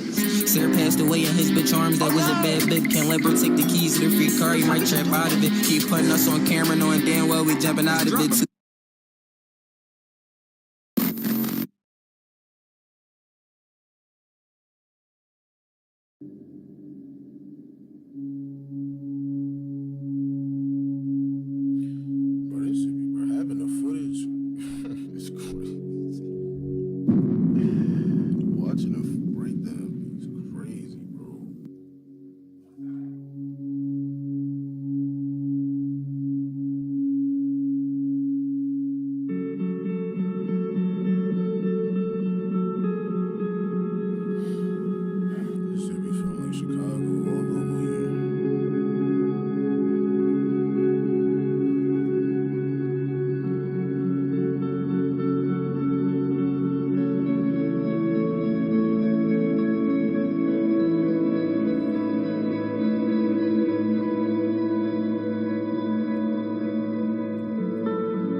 Another developing story we've been following here, the 17-year-old boy shot and killed as he was about to board a SEPTA bus yesterday was a student at Imhotep Institute Charter High School. The school canceling classes for students today. Jennifer, what's the latest? Yeah, this was a day for grieving for students today as well as tomorrow. And just within the last few minutes, we received a photo of 17-year-old Damon Taylor. This is from Imhotep Institute Charter High School. And we also received a statement from the CEO, Andre Noble, who said in part, quote, Damon Taylor had a joyful smile and loved our school as we loved him. His last day of school, he was actively engaged in STEM Week. We will work with his family to keep his memory alive. We are also focused on the healing and safety of our community. And the Philadelphia District Attorney says there were developments overnight as well as today into this investigation to actively solve this crime. A solemn day at Imhotep Institute Charter High School where the school community is mourning 17-year-old Damon Taylor. He was a fun, silly, loving, caring, respectful. He was the life of the party. The Philadelphia Anti-Drug, Anti-Violence Network, or PAN, is providing grief counseling for students who are remote learning Tuesday and Wednesday following the violence. And they held a grief session for teachers who expressed their pain over losing a beloved student. He was supposed to be chairing on their STEM class for the 11th grade, which was supposed to start today. They were all excited to see his work, his friends and his teachers. Really was cheering him on and wanted to see, what he brings. Philadelphia police say Taylor was among 5 who were shot on Monday just before 3 p.m. near a SEPTA bus stop on the 6200 block of Ogontz Avenue. Police sources provided surveillance stills of 2 shooters and say over 40 shots were fired. One repeatedly after each other, bow, bow, bow, bow, bow, bow, bow. And it was terrifying. Patricia Dockery was steps away from the gunfire inside a house and shared Ring video of emergency vehicles arriving. I just feel so sad for the parents, the other children that he went to school with, and it's just horrible, The city is... I don't know what to say about it. Police say 2 other teens, 14 and 15 years old, were grazed by bullets, and 2 women, a 50 and 71-year-old sitting inside the bus, were injured. All were placed in stable condition. A juvenile who has now lost his life. We have a 70-year-old woman.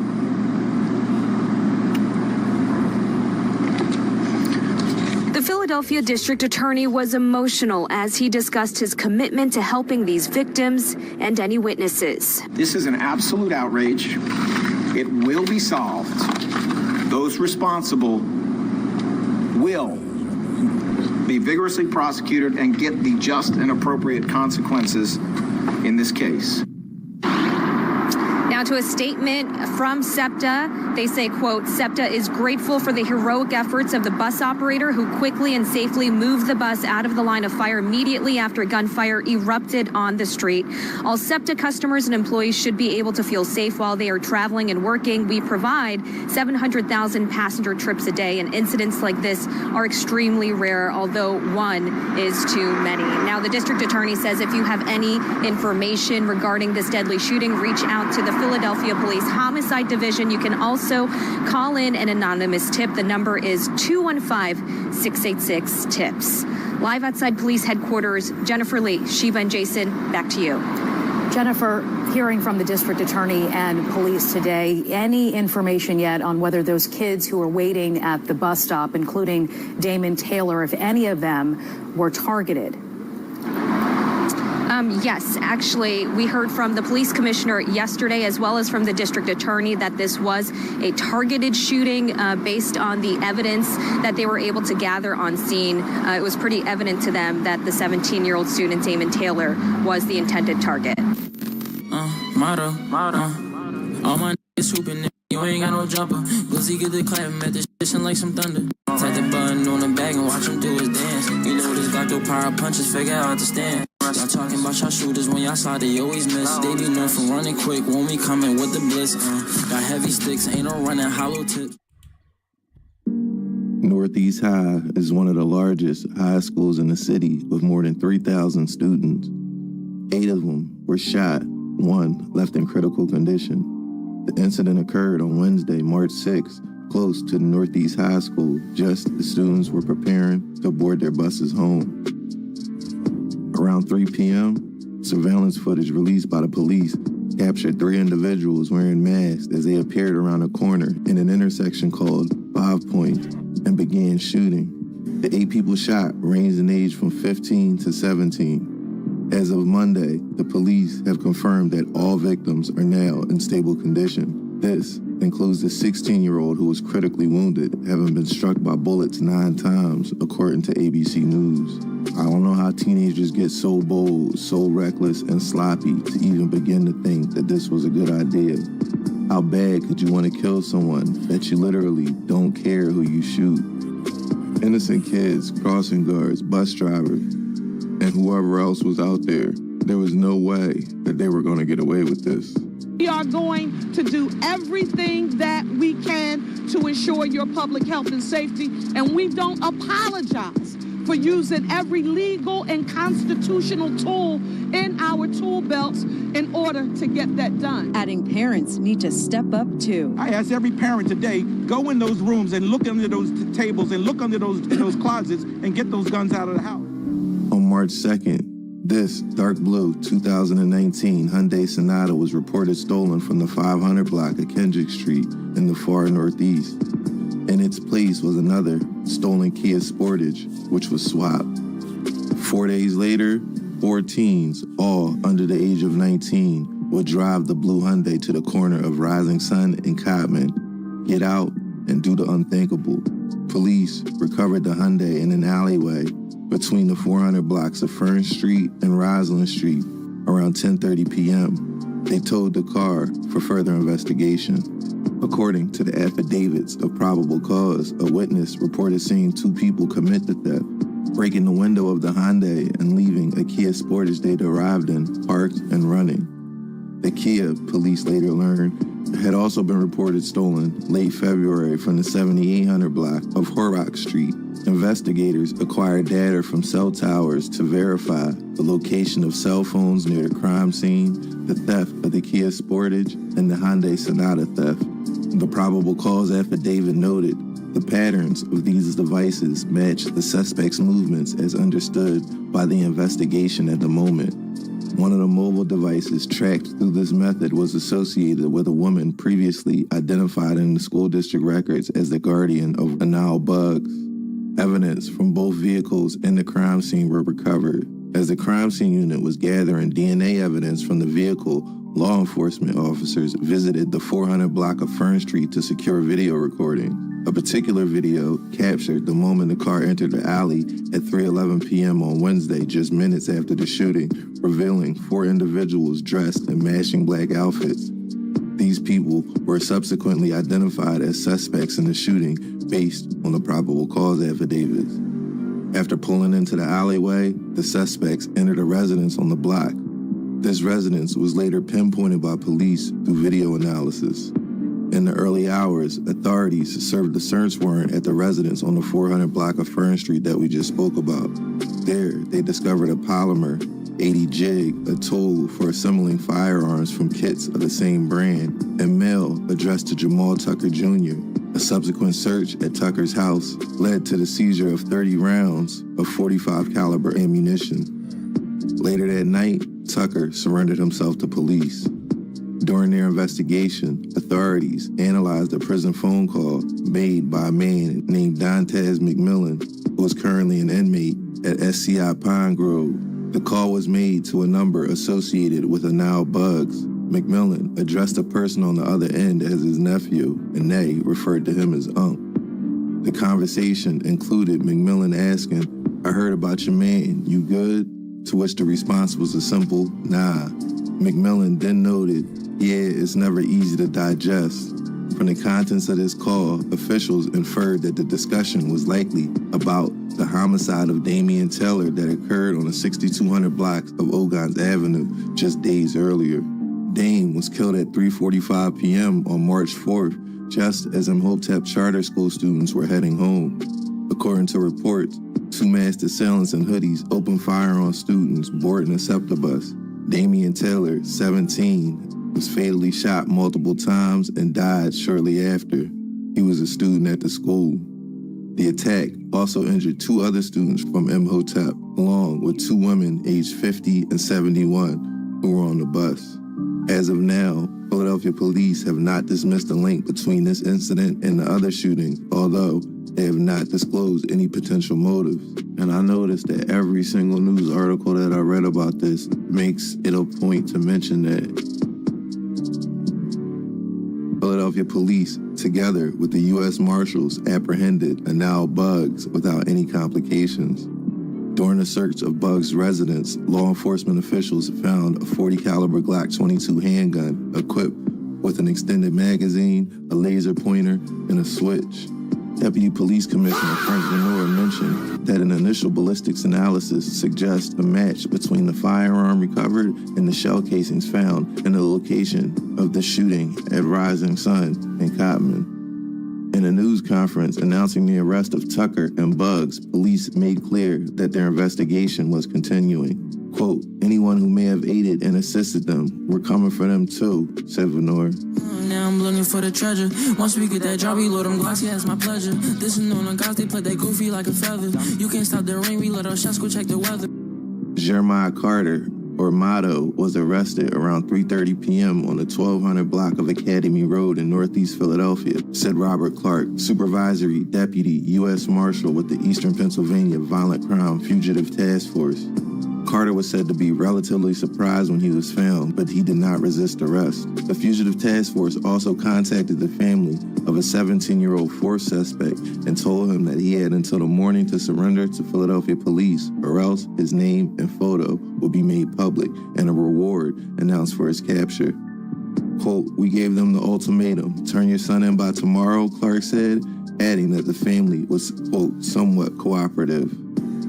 This was the moment 19-year-old Jermod Carter was walked out of his father's home on Academy Road, close to Woodhaven. A rare midday capture by U.S. Marshals, with Philadelphia police detectives on hand, just 23 hours after Philadelphia city leaders had announced the arrest of the first 2 suspects in Wednesday's mass shooting of 8 Northeast high school students at a SEPTA bus stop.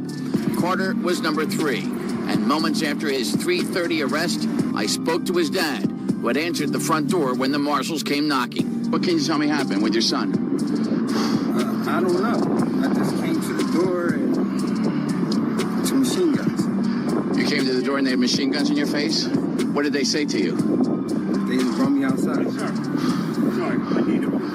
The marshals sat him down on the front steps, arms handcuffed behind his back, and snapped more photos of him being taken away into custody. The last and still not in custody in the shooting, 4th male wanted, is the only one who is a juvenile, a 17-year-old from Philadelphia's Germantown section. Marshals showed up at his family's home, too, to get him today, but he wasn't there.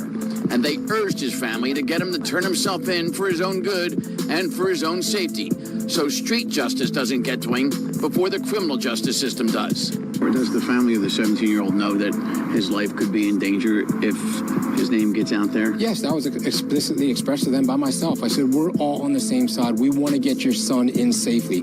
I'm here to help you. I'm here to get your son in safely. We've gotten all these other individuals in safely. We can do it. Work with us. You have till tomorrow to get him in. Otherwise, the hunt will continue, and his picture will be released to the city of Philadelphia, and we'll be asking for the public's assistance. And on top of that, we'll be offering a cash reward. By Wednesday, March 13th, the 17-year-old hadn't turned himself in, and as promised, his name and face was released to the public, along with a reward for his capture.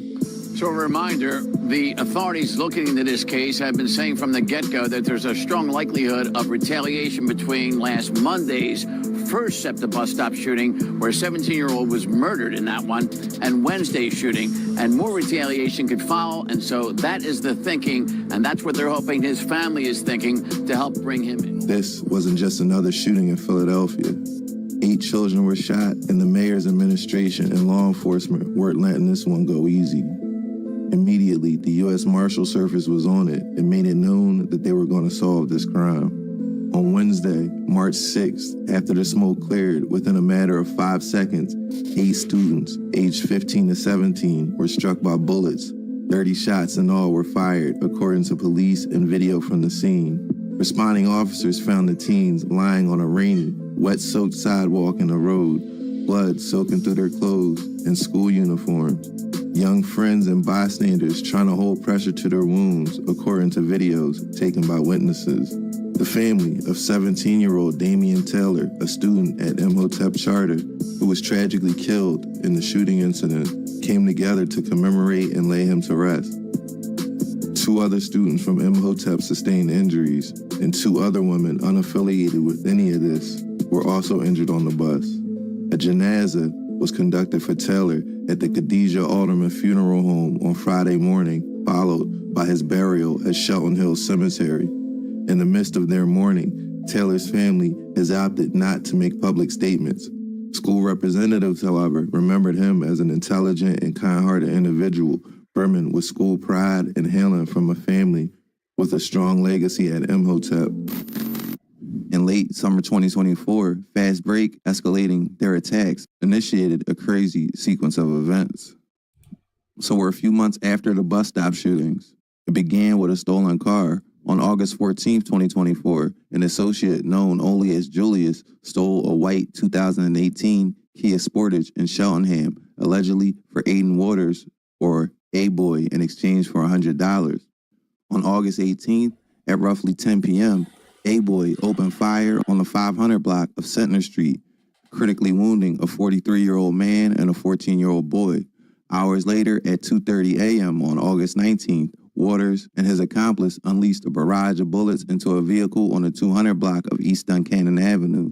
16-year-old Marquis Sanders was struck in the head and killed, while 5 others were wounded in that mass shooting. The getaway car for the Duncannon Street murder, a stolen gray Hyundai Sonata, was found torched on North 10th Street at 4 a.m. to destroy DNA evidence, but investigators extracted digital data from a cell phone that had connected to the vehicle's Bluetooth system. Furthermore, on recorded jail calls, Waters was heard bragging to incarcerated Fast Break members about the mass shooting, stating that they were, quote, 2 different scrimmages in one day, 1 slam dunk, and 1 went in and out. And as we said earlier, the slam dunk will be the murder, and he's referring to going in and out as an unsuccessful shooting. The violence reached a fever pitch on August 23, 2024, when 25-year-old Abdul Vicks, a prominent drill rapper known as YBC Dole, was shot and killed. The logistics of this assassination were captured entirely on residential security cameras. Also, a SEPTA bus caught it. Ring doorbell footage from Waters' home on 68th Ave showed his own mother, LaToya Donaldson, carrying a dark rifle bag from the second-floor basement. She exited the rear of the home and handed the rifle to a teenager named Rashawn Williams, who then climbed into a stolen white Kia Sportage. At 3:27 p.m., the Kia stalked YBC Dole, rented white Hyundai, which looked just like the Kia, along West Olney Avenue, opening fire and killing him. The forensic loop closed on August 31st. SWAT teams raided Aiden Waters' home, finding a stolen 9mm Glock hidden in a black bag in the basement. Ballistic testings confirmed this exact weapon fired the shell casings found at the scene of the Centner Street shootings and the Duncannon Avenue murder and the murder of Abdul Vicks. Aiden Waters was charged with 2 counts of murder and 8 counts of attempted murder. As the Fast Break arrest rolled out, the retaliatory violence in the Northeast continued to hunt its targets. Noah Scurry, who had narrowly survived the Mulberry Street crossfire in 2023, was now 17. The week prior, his basketball team played in Hotep High School, the school that Fat Dame went to. The tension was so severe that Noah Scurry had to sit out that game, and students were banned from attending. On social media, Noah Scurry left a long digital footprint, and this kept the target firmly on his back. On the morning of January 14, 2025, at approximately 7:15 a.m., the dual lives of Noah Scurry collided. Wearing his black backpack, Scurry walked out of his home on Rohrer Street, preparing to get into his mother's car to be driven to school. Before he could open the door, a white Jeep Cherokee aggressively pulled up. At least 2 individuals were inside. They unleashed a relentless barrage, firing more than 20 rounds. Scurry was struck multiple times in the chest and abdomen right in front of his mother. He was pronounced dead minutes later at Jefferson Einstein Hospital. In May of 2025, 23-year-old Amaya Maya Devlin was killed in a mass shooting in Fairmount Park that left a total of 2 people dead and 9 others injured. During the investigation, police determined the shootout was highly complex, suspecting that 6 different weapons were fired during the attack. The execution of a 17-year-old honor student in front of his parent is a stark, brutal testament to the realities of this conflict. The stolen white Jeep Cherokee was found the next day, damaged and abandoned 2 miles away. The perpetrators had successfully carried out a highly coordinated, intelligence-driven hit against a high-value target in their digital war.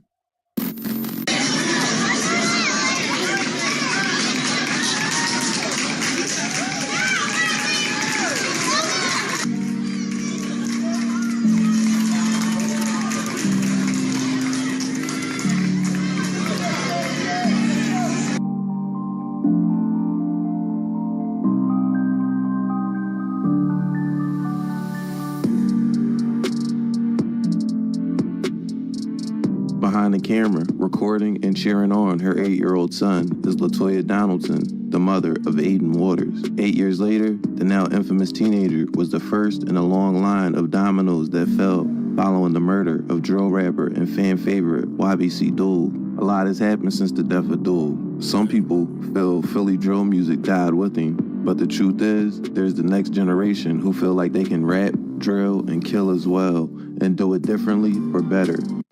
And that's the worst, he got overkill. We knock your heads off for Roy, niggas know the deal. The crazy part is, it's really starting to turn up now. That's the crazy part. It's really starting to, these newer young niggas really starting to get in their bag now. And it's looking scary. I ain't gonna lie.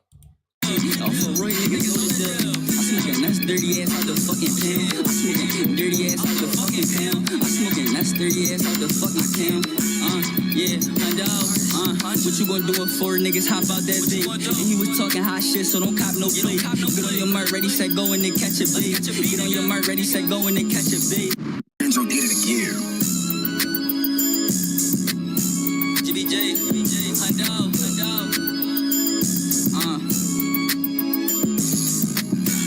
Fast break, Brody screaming go. Last I tried this, he got turned to bow. I told him bring his head back, they can keep his pro. I ain't coming through the front, I'm big back though.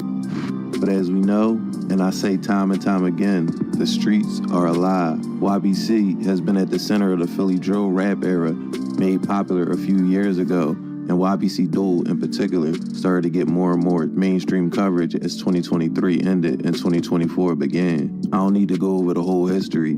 I have a full documentary on the rise and fall of YBC and YBC Duel specifically. After Duel's death, almost immediately, fingers were getting pointed, and a few days later, the details on his murder started to fall into place.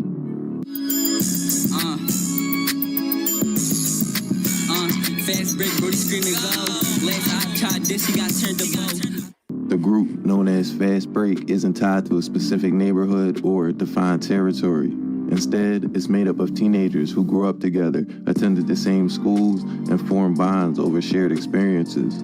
Many of these young boys lost friends to violence, a common thread that has made it seem as if they're brothers. One of them was Motto, or Jemiah Carter, who was arrested earlier this year in what police say is his role in a March 6 shooting that injured 18s at Rising Sun and Cotman Ave in Northeast Philly. Anal Bugs was also arrested in that incident. Carter, Bugs, and 3 others were charged with attempted murder, firearms violations, aggravated assault, recklessly endangering another person, amongst other charges. Another one of their main rappers was arrested earlier this year as well and charged with murder. Ryan Purcell was arrested and charged with the murder of 20-year-old Chris Dallin back in February. Ryan Purcell rapped by the name LR and did the typical drill music you hear in Philly today. I broke down all of this and more in my video about Fast Break after the initial arrest of Aiden Waters. The road that took us to Duel's death up until recently when Aiden Waters' mom was charged with murder, is a mix of obvious amateur mistakes you would expect teenagers to make, detective work, and old-fashioned snitching. On August 14th, when Cheltenham police responded to 1135 Cheltenham Ave for a report of a stolen vehicle, the person reported that her white Kia Sportage had been taken after she parked it for work. Surveillance footage captured two thin-built males in dark clothing shattering the vehicle's rear passenger window at around 2:55 p.m. before fleeing westbound in the vehicle. Days later, the stolen SUV became the getaway vehicle in a violent armed robbery. On August 17, 2024, at approximately 1:35 a.m., two complainants left the live casino at 900 Packer Avenue. While in their vehicle, they were approached by 2 to 3 males saying, "Give it to me, give it to me." One of the males was armed with a handgun. Taken were 2 Apple iPhones, 2 Rolex watches, 1 Louis Vuitton purse with credit cards and IDs, cash, and casino chips inside. The males fled in a white Kia Sportage, the same one that was stolen out of Cheltenham 3 days earlier. I used to type out gunner curve like how the fuck you toss. Sarah from the mind died in that V just like Paul Walker. On August 18th, around 9:53 p.m., police found a 14-year-old boy suffering from a graze wound to his thigh near 500 Centner Street. A 43-year-old was also shot in this incident, but the 14-year-old and his friends who were walking home from the nearby ball courts were the intended targets. Surveillance video recovered from the scene reveals the suspect vehicle, a newer model gray sedan, which begins shooting at the 14-year-old, who then runs eastbound on Centner toward victim number 1, the 43-year-old, as the offenders continue to shoot. Investigators found over 25 bullet casings, including 7.62s and 9mm rounds, which were later used as evidence. The violence continued on August 19th at around 2:32 a.m. when police responded to a double shooting on East Duncannon Street. 2 16-year-old victims, Marquise Saunders and GB, were struck by gunfire. Saunders, or Marmar, was pronounced dead at 7:11 a.m. at Temple University Hospital, while GB remained in critical condition at the time. The cars used in the shooting was later discovered burned at 6530 North 10th Street, police said. It came back reported stolen. Around 3:30 p.m. on August 23rd, police responded to Einstein Medical Center. Abdul Vicks, or YBC Dole, was pronounced dead from multiple gunshot wounds at 3:55 p.m. after being transported from a shooting that had been elsewhere. Baby 35th Street later told detectives that he was driving a white Hyundai when he was shot at. Police found the vehicle he was talking about at 5512 North Fairhill Street with visible bullet holes. Around the same time, the stolen Kia Sportage was discovered burned at 6945 North 15th Street. Surveillance footage captured a suspect fleeing the scene on foot, wearing dark clothing and a black mask. Upon opening the vehicle, fire personnel observed several FCCs inside the vehicle and notified police. The Kia Sportage was reported stolen out of Cheltenham Township on August 14, 2024. Surveillance video recovered shows the Kia entering the side building parking lot of 6945 North 15th Street at 3:40 p.m. The Kia then disappeared behind the building, where there are no cameras. At 3:43 p.m., a male wearing a black hooded sweatshirt, a black mask, and dark-colored pants is observed running out of the lot, making efforts to cover his face. A subsequent search for the 2018 white Kia Sportage yielded multiple DNA swabs and latent prints, along with 2 7.62 FCCs, or fired cartridge casings, 1 9mm FCC, and 1 unfired 9mm cartridge. Fire marshals took samples from a towel that smelled of gasoline from the front driver's seat. Initial reports state that Dole, Baby, and a female were all in the car, and that Dole was on the rear driver's side. In a statement to police, Baby stated that Dole rented the SUV about a week prior, and the pair were planning to head to New York on business. He said they were driving the SUV, and that they were the only two in the car. He stated that YBC Dole was actually driving. Baby told police he didn't see the shooters. He didn't see whether they were on foot or in a car, or how many shots were fired. He also told him that he initially drove the SUV back to 6th and Fairhill to get his uncle and then drive Dole to the hospital. Baby 35th Street wasn't much help to the detectives due to him not giving up any information. he absolutely was trying to not implicate himself in anything, while also not implicating anyone else with his statements, which he almost had to make. Murder business, we done dropped 5 in a row, we on the road. Shout out Bussy, he stood tall, fuck Lil Shiesty, that nigga so. So, after Dole's death, detectives were left with 2 burned vehicles, both stolen out of Sheltonham Township and both used in murders. Ballistic evidence was found in each vehicle. The murder victims were 16-year-old Marquise Saunders and 25-year-old YBC Dole. However, they didn't have a scene for the killing of Dole just yet. They also had a third shooting victim and a scene where bullet shells, fragments, and other ballistic evidence was found. A few things needed to fall in place for detectives to be able to solve this, and almost immediately, the pieces started to line up. Security footage from the murder of YBC Dole was released only a few days after his death, and only then did detectives find out that Dole was shot on Olney Avenue and not on 6th and Fairhill. Detectives went to the scene on Olney Ave on August 26th to locate any remaining forensics or video. After canvassing the area, they recovered one single 9mm FCC. Video surveillance footage was recovered from the area of 5100 North 3rd Street and 200 East Duncannon Street. The video from 5100 North 3rd Street depicts the suspect vehicle, a newer model gray sedan, which appears to be a Hyundai Sonata, pull into the intersection of 3rd and Lindley. 2 unknown males exit the gray vehicle from the front passenger and the rear driver's seats, armed with an assault rifle and a handgun. These males fire shots in the direction of the victim's white Nissan Altima, which is stopped on 3rd Street. Minutes later, the suspect vehicle is captured on surveillance footage pulling alongside the victim's Altima. Additional 9mm fired cartridge casings were located outside of the victim's Altima, indicating that they spun back around. 2 hours later, the stolen Sonata was found on fire, as I mentioned earlier. This was the scene of the murder that happened on August 19th. Aiden Waters was heard on recorded jail calls talking to Ryan Purcell, or LR, and other Fast Break members, saying things like, "We smoking on Marmar," and referencing the shootings as scrimmages and basketball games. Waters mentions multiple scrimmages in one day, which references the killing of Marquise Saunders and the shooting of the 14-year-old, saying, quote, "Not the same scrimmage. There are 2 different scrimmages in one day. One slam dunk and one went in and out." Waters concludes, quote, "I really witnessed him trying to dunk on Young Bull. On my mom, I witnessed him bang on Young Bull. That shit didn't go in, bro." Like, while talking about the shooting of the 14-year-old. Waters then turned the camera towards his torso and dragged his finger back and forth, grazing his side with his fingertips, showing where the 14-year-old got shot at. On August 28, 2024, forensics examiners looked at 9 latent print cards taken from the 2018 white Kia Sportage. The crime scene investigators were able to get latent prints recovered from the vehicles belonging to the following individuals. The first was taken from the rear driver's side door frame, which was identified as a 17-year-old, who we'll call witness number 2. The second lift was taken from the front driver's side door, identified as Rashawn Williams.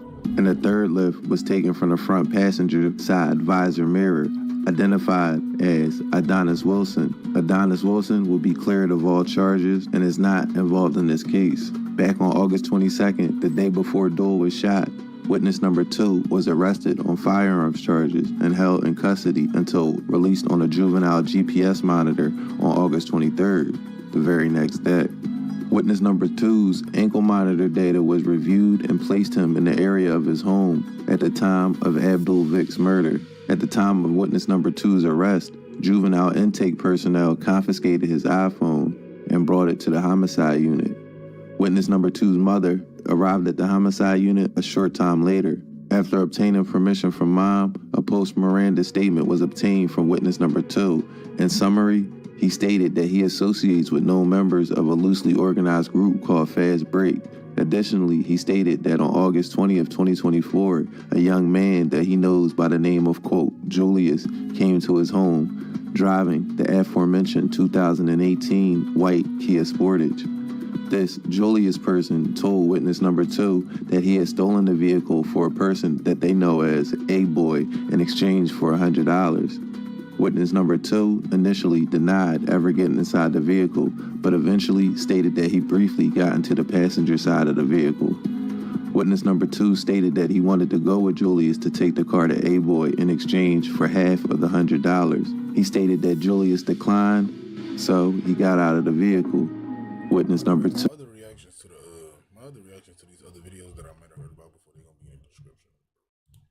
Stated that prior to his interaction, he hung out with A-Boy approximately 4 times.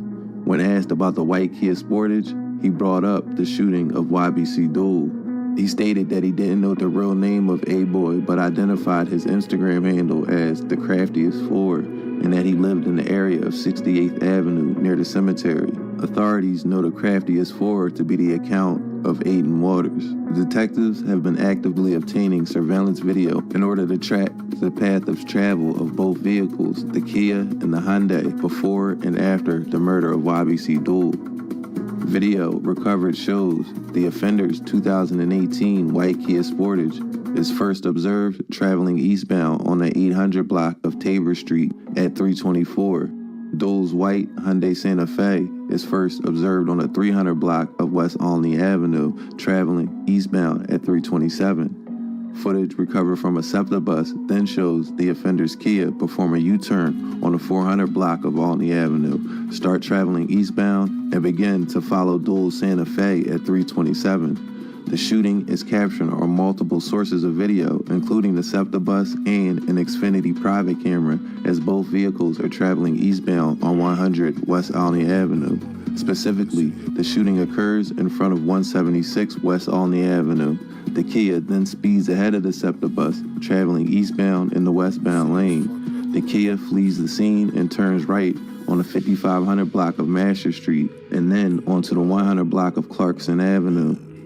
A camera located on Clarkson Avenue captures a glimpse of the Kia at 328. While fleeing the scene, the Kia is observed at Front and Olney at 328. The Kia is last observed traveling westbound on the 1600 block of 68th Avenue of North 17th Street at 340.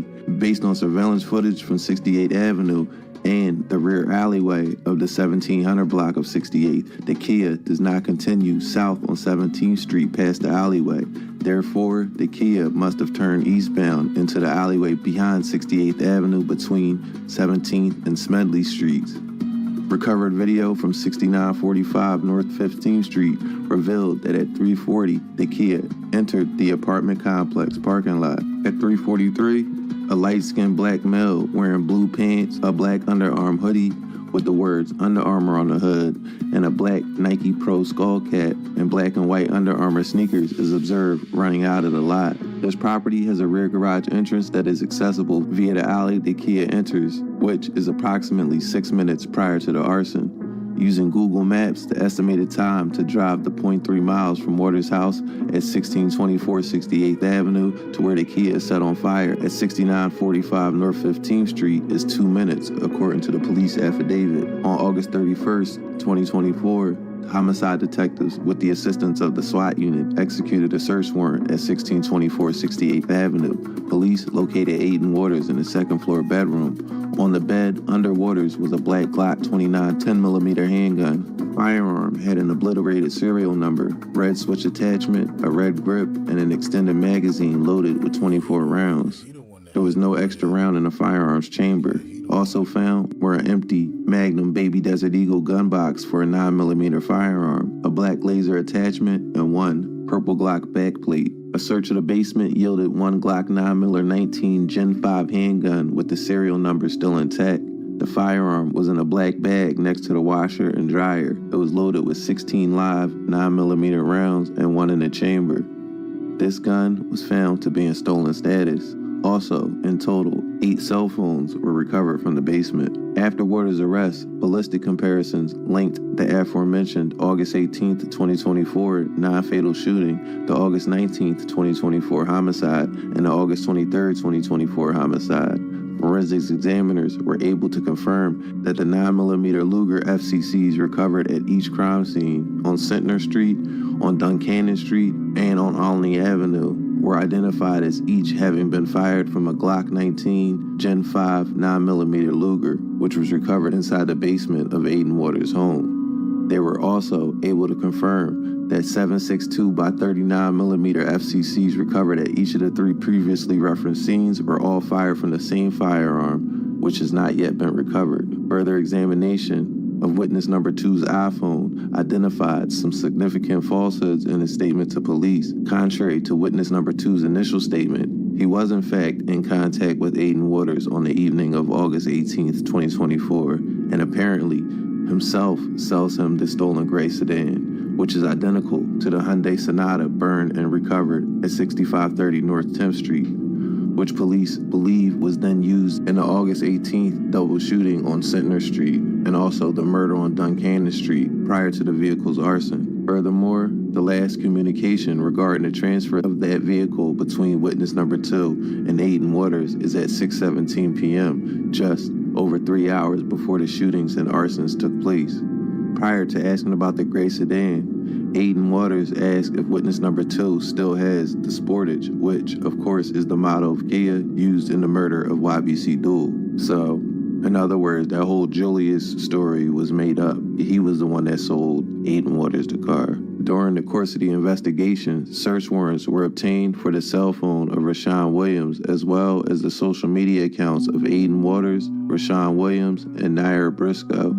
A review of these social media accounts revealed the explicit involvement of Waters, Williams, and Briscoe for the murder of YBC Duel, including pictures of the assault rifle and the Glock 9mm used during the commission of this murder. Detectives also executed a search warrant for any ring video at Aiden Waters' residence. That video was recovered and it depicts Aiden Waters' mother, identified as LaToya Donaldson, holding a dark rifle bag which appears to have a rifle inside of it, walking down the second floor of the residence to the first floor.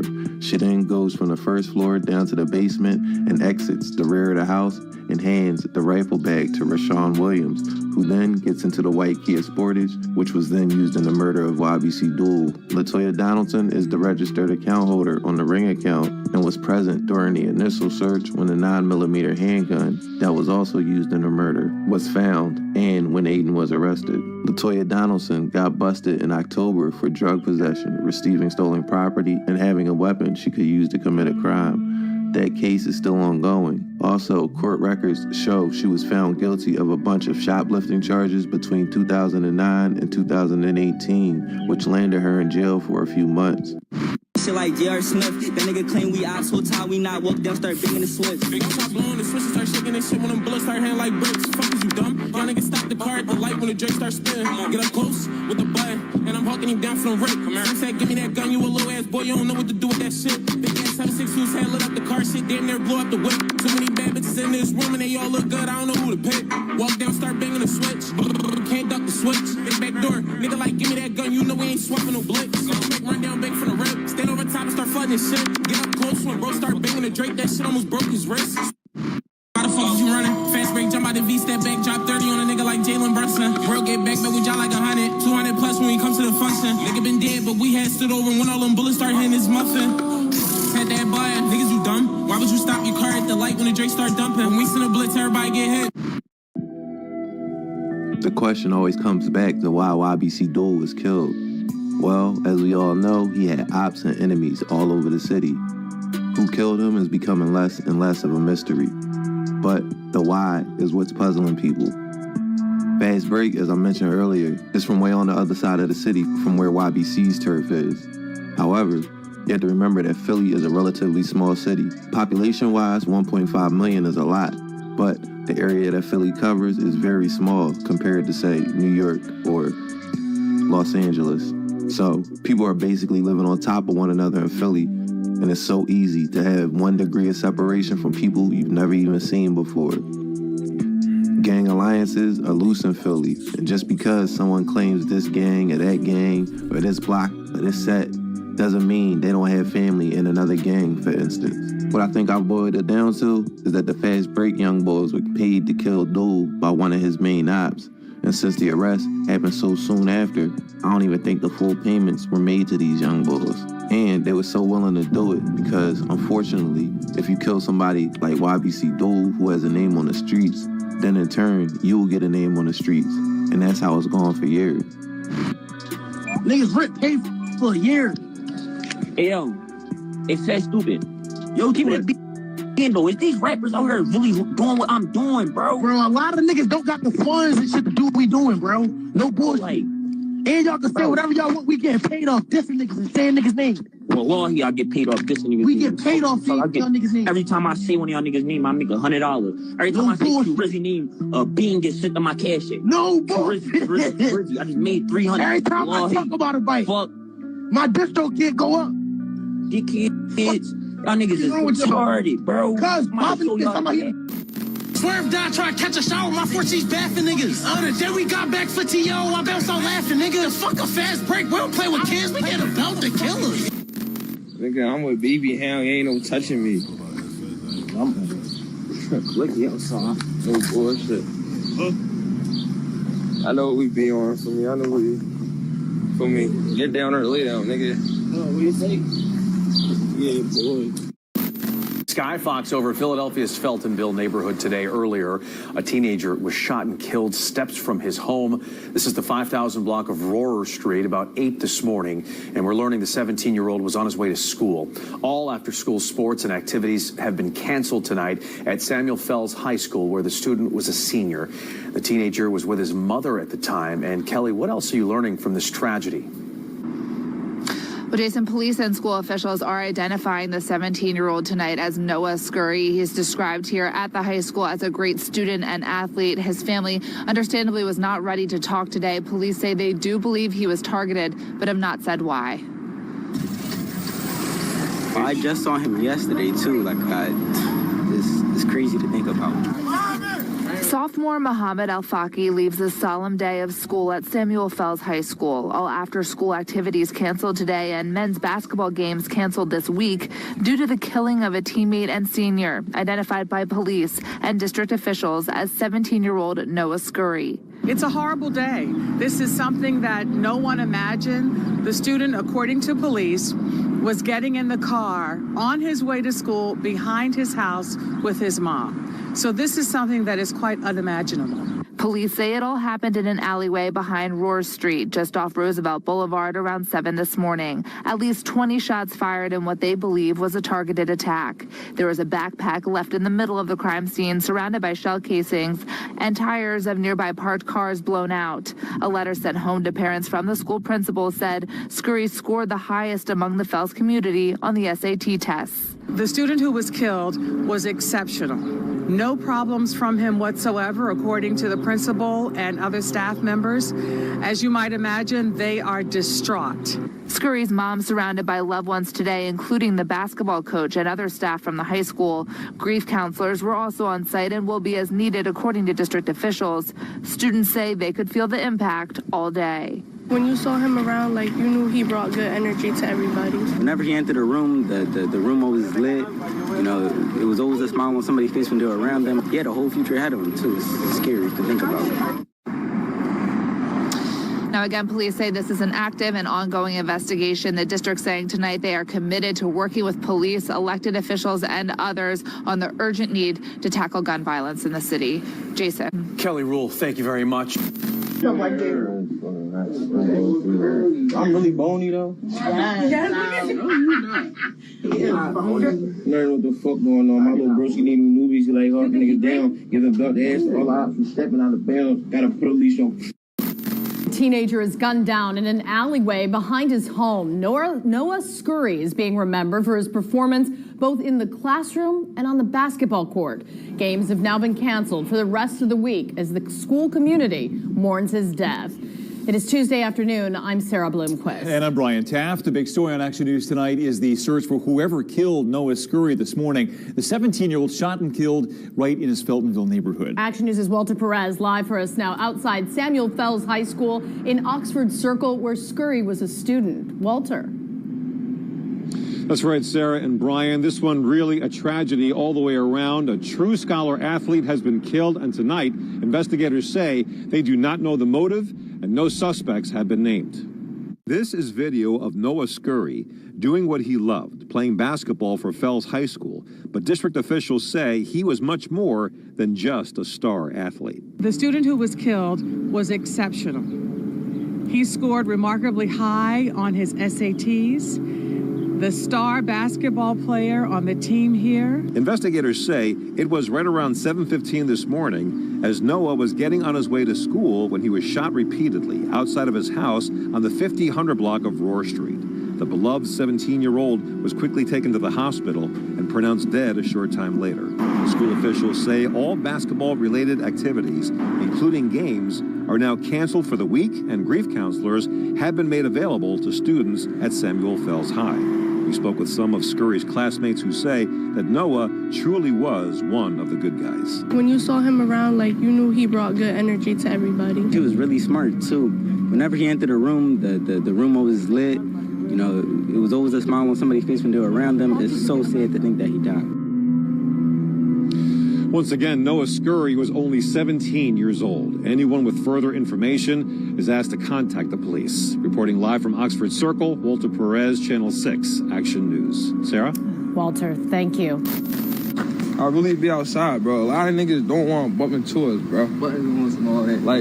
Like, a lot of, I don't got no rent. A lot of niggas don't want to bump into us, bro. Like, y'all niggas be drawn.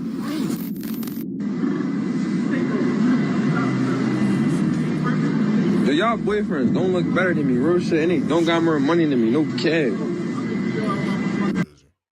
4 shots giving nigga anxiety. Where I'm from, shit get left in the holly. Do beg for help and got left at the poppies. I done shot bloody and get back a body. Wanna hell shark teeth on the shells. If I hear a bike run, so you get in the belt. Less than 1,000 feet from where Joker was killed. 6 months later, it was 19-year-old Nasir Johnson who would meet his end on the streets of Philly. The 19-year-old, known as Sear, was getting out of an Uber with his girlfriend when 3 masked gunmen got out of a vehicle and shot at him more than 30 times, with shell casings from 3 different guns found at the crime scene. He was taken to Temple University, where he died around 3:55 in the afternoon. Tell me the victim's girlfriend, she's pregnant. When they walked outside for their ride share, 3 men showed up, all in masks, and started shooting. Philadelphia police were called to the 700 block of Jericho Street just after 3:30 for a shooting. A woman who neighbors tell Action News is the victim's pregnant girlfriend was crying on the ground next to him. Just saying, yeah, they just came out, they just shot him, came out of nowhere type deal. I was inside. Who would meet his end on the streets of Philly. The 19-year-old, known as Sear, was getting out of an Uber with his girlfriend when 3 masked gunmen got out of a vehicle and shot at him more than 30 times, with shell casings from 3 different guns found at the crime scene. He was taken to Temple University, where he died around 3:55 in the afternoon. Tell me the victim's girlfriend, she's pregnant. When they walked outside for their ride share, 3 men showed up, all in masks, and started shooting. Philadelphia police were called to the 700 block of Jericho Street just after 3:30 for a shooting. A woman who neighbors tell Action News is the victim's pregnant girlfriend was crying on the ground next to him. Just saying, yeah, they just came out, they just shot him, came out of nowhere type deal. I was inside. Boaz Kim was one of the neighbors who heard the gunshots and called 911. Around 3:30 or so, I just heard really loud banging. I just hear the gunshot, that's it. According to police, an adult male victim was rushed to Temple Hospital and pronounced dead shortly after. Neighbors tell Action News 3 men in masks fired at the victim. At least 32 shell casings were left behind. 1 bullet struck the rear passenger door. Rapid fire. Quick. Yes, very quick. Ring video captures groups of neighbors rushing in to help after the shooting. It's scary here in Philadelphia. It's crazy. She said that she was being walked out by him to her Uber car. Right when they opened up the door of the Uber, then 3 masked people came out and just shot and then drove away. So far, no arrests have been made. Homicide is now investigating. We're live outside of Philadelphia Police Headquarters. Brianna Gallagher, Frax News at 10 on PHL 17. Gray. Yeah, violent and frightening situation playing out there. Thank you, Brianna, for the update. His girlfriend, who police didn't identify, luckily was not injured in the shooting and ended up talking to police.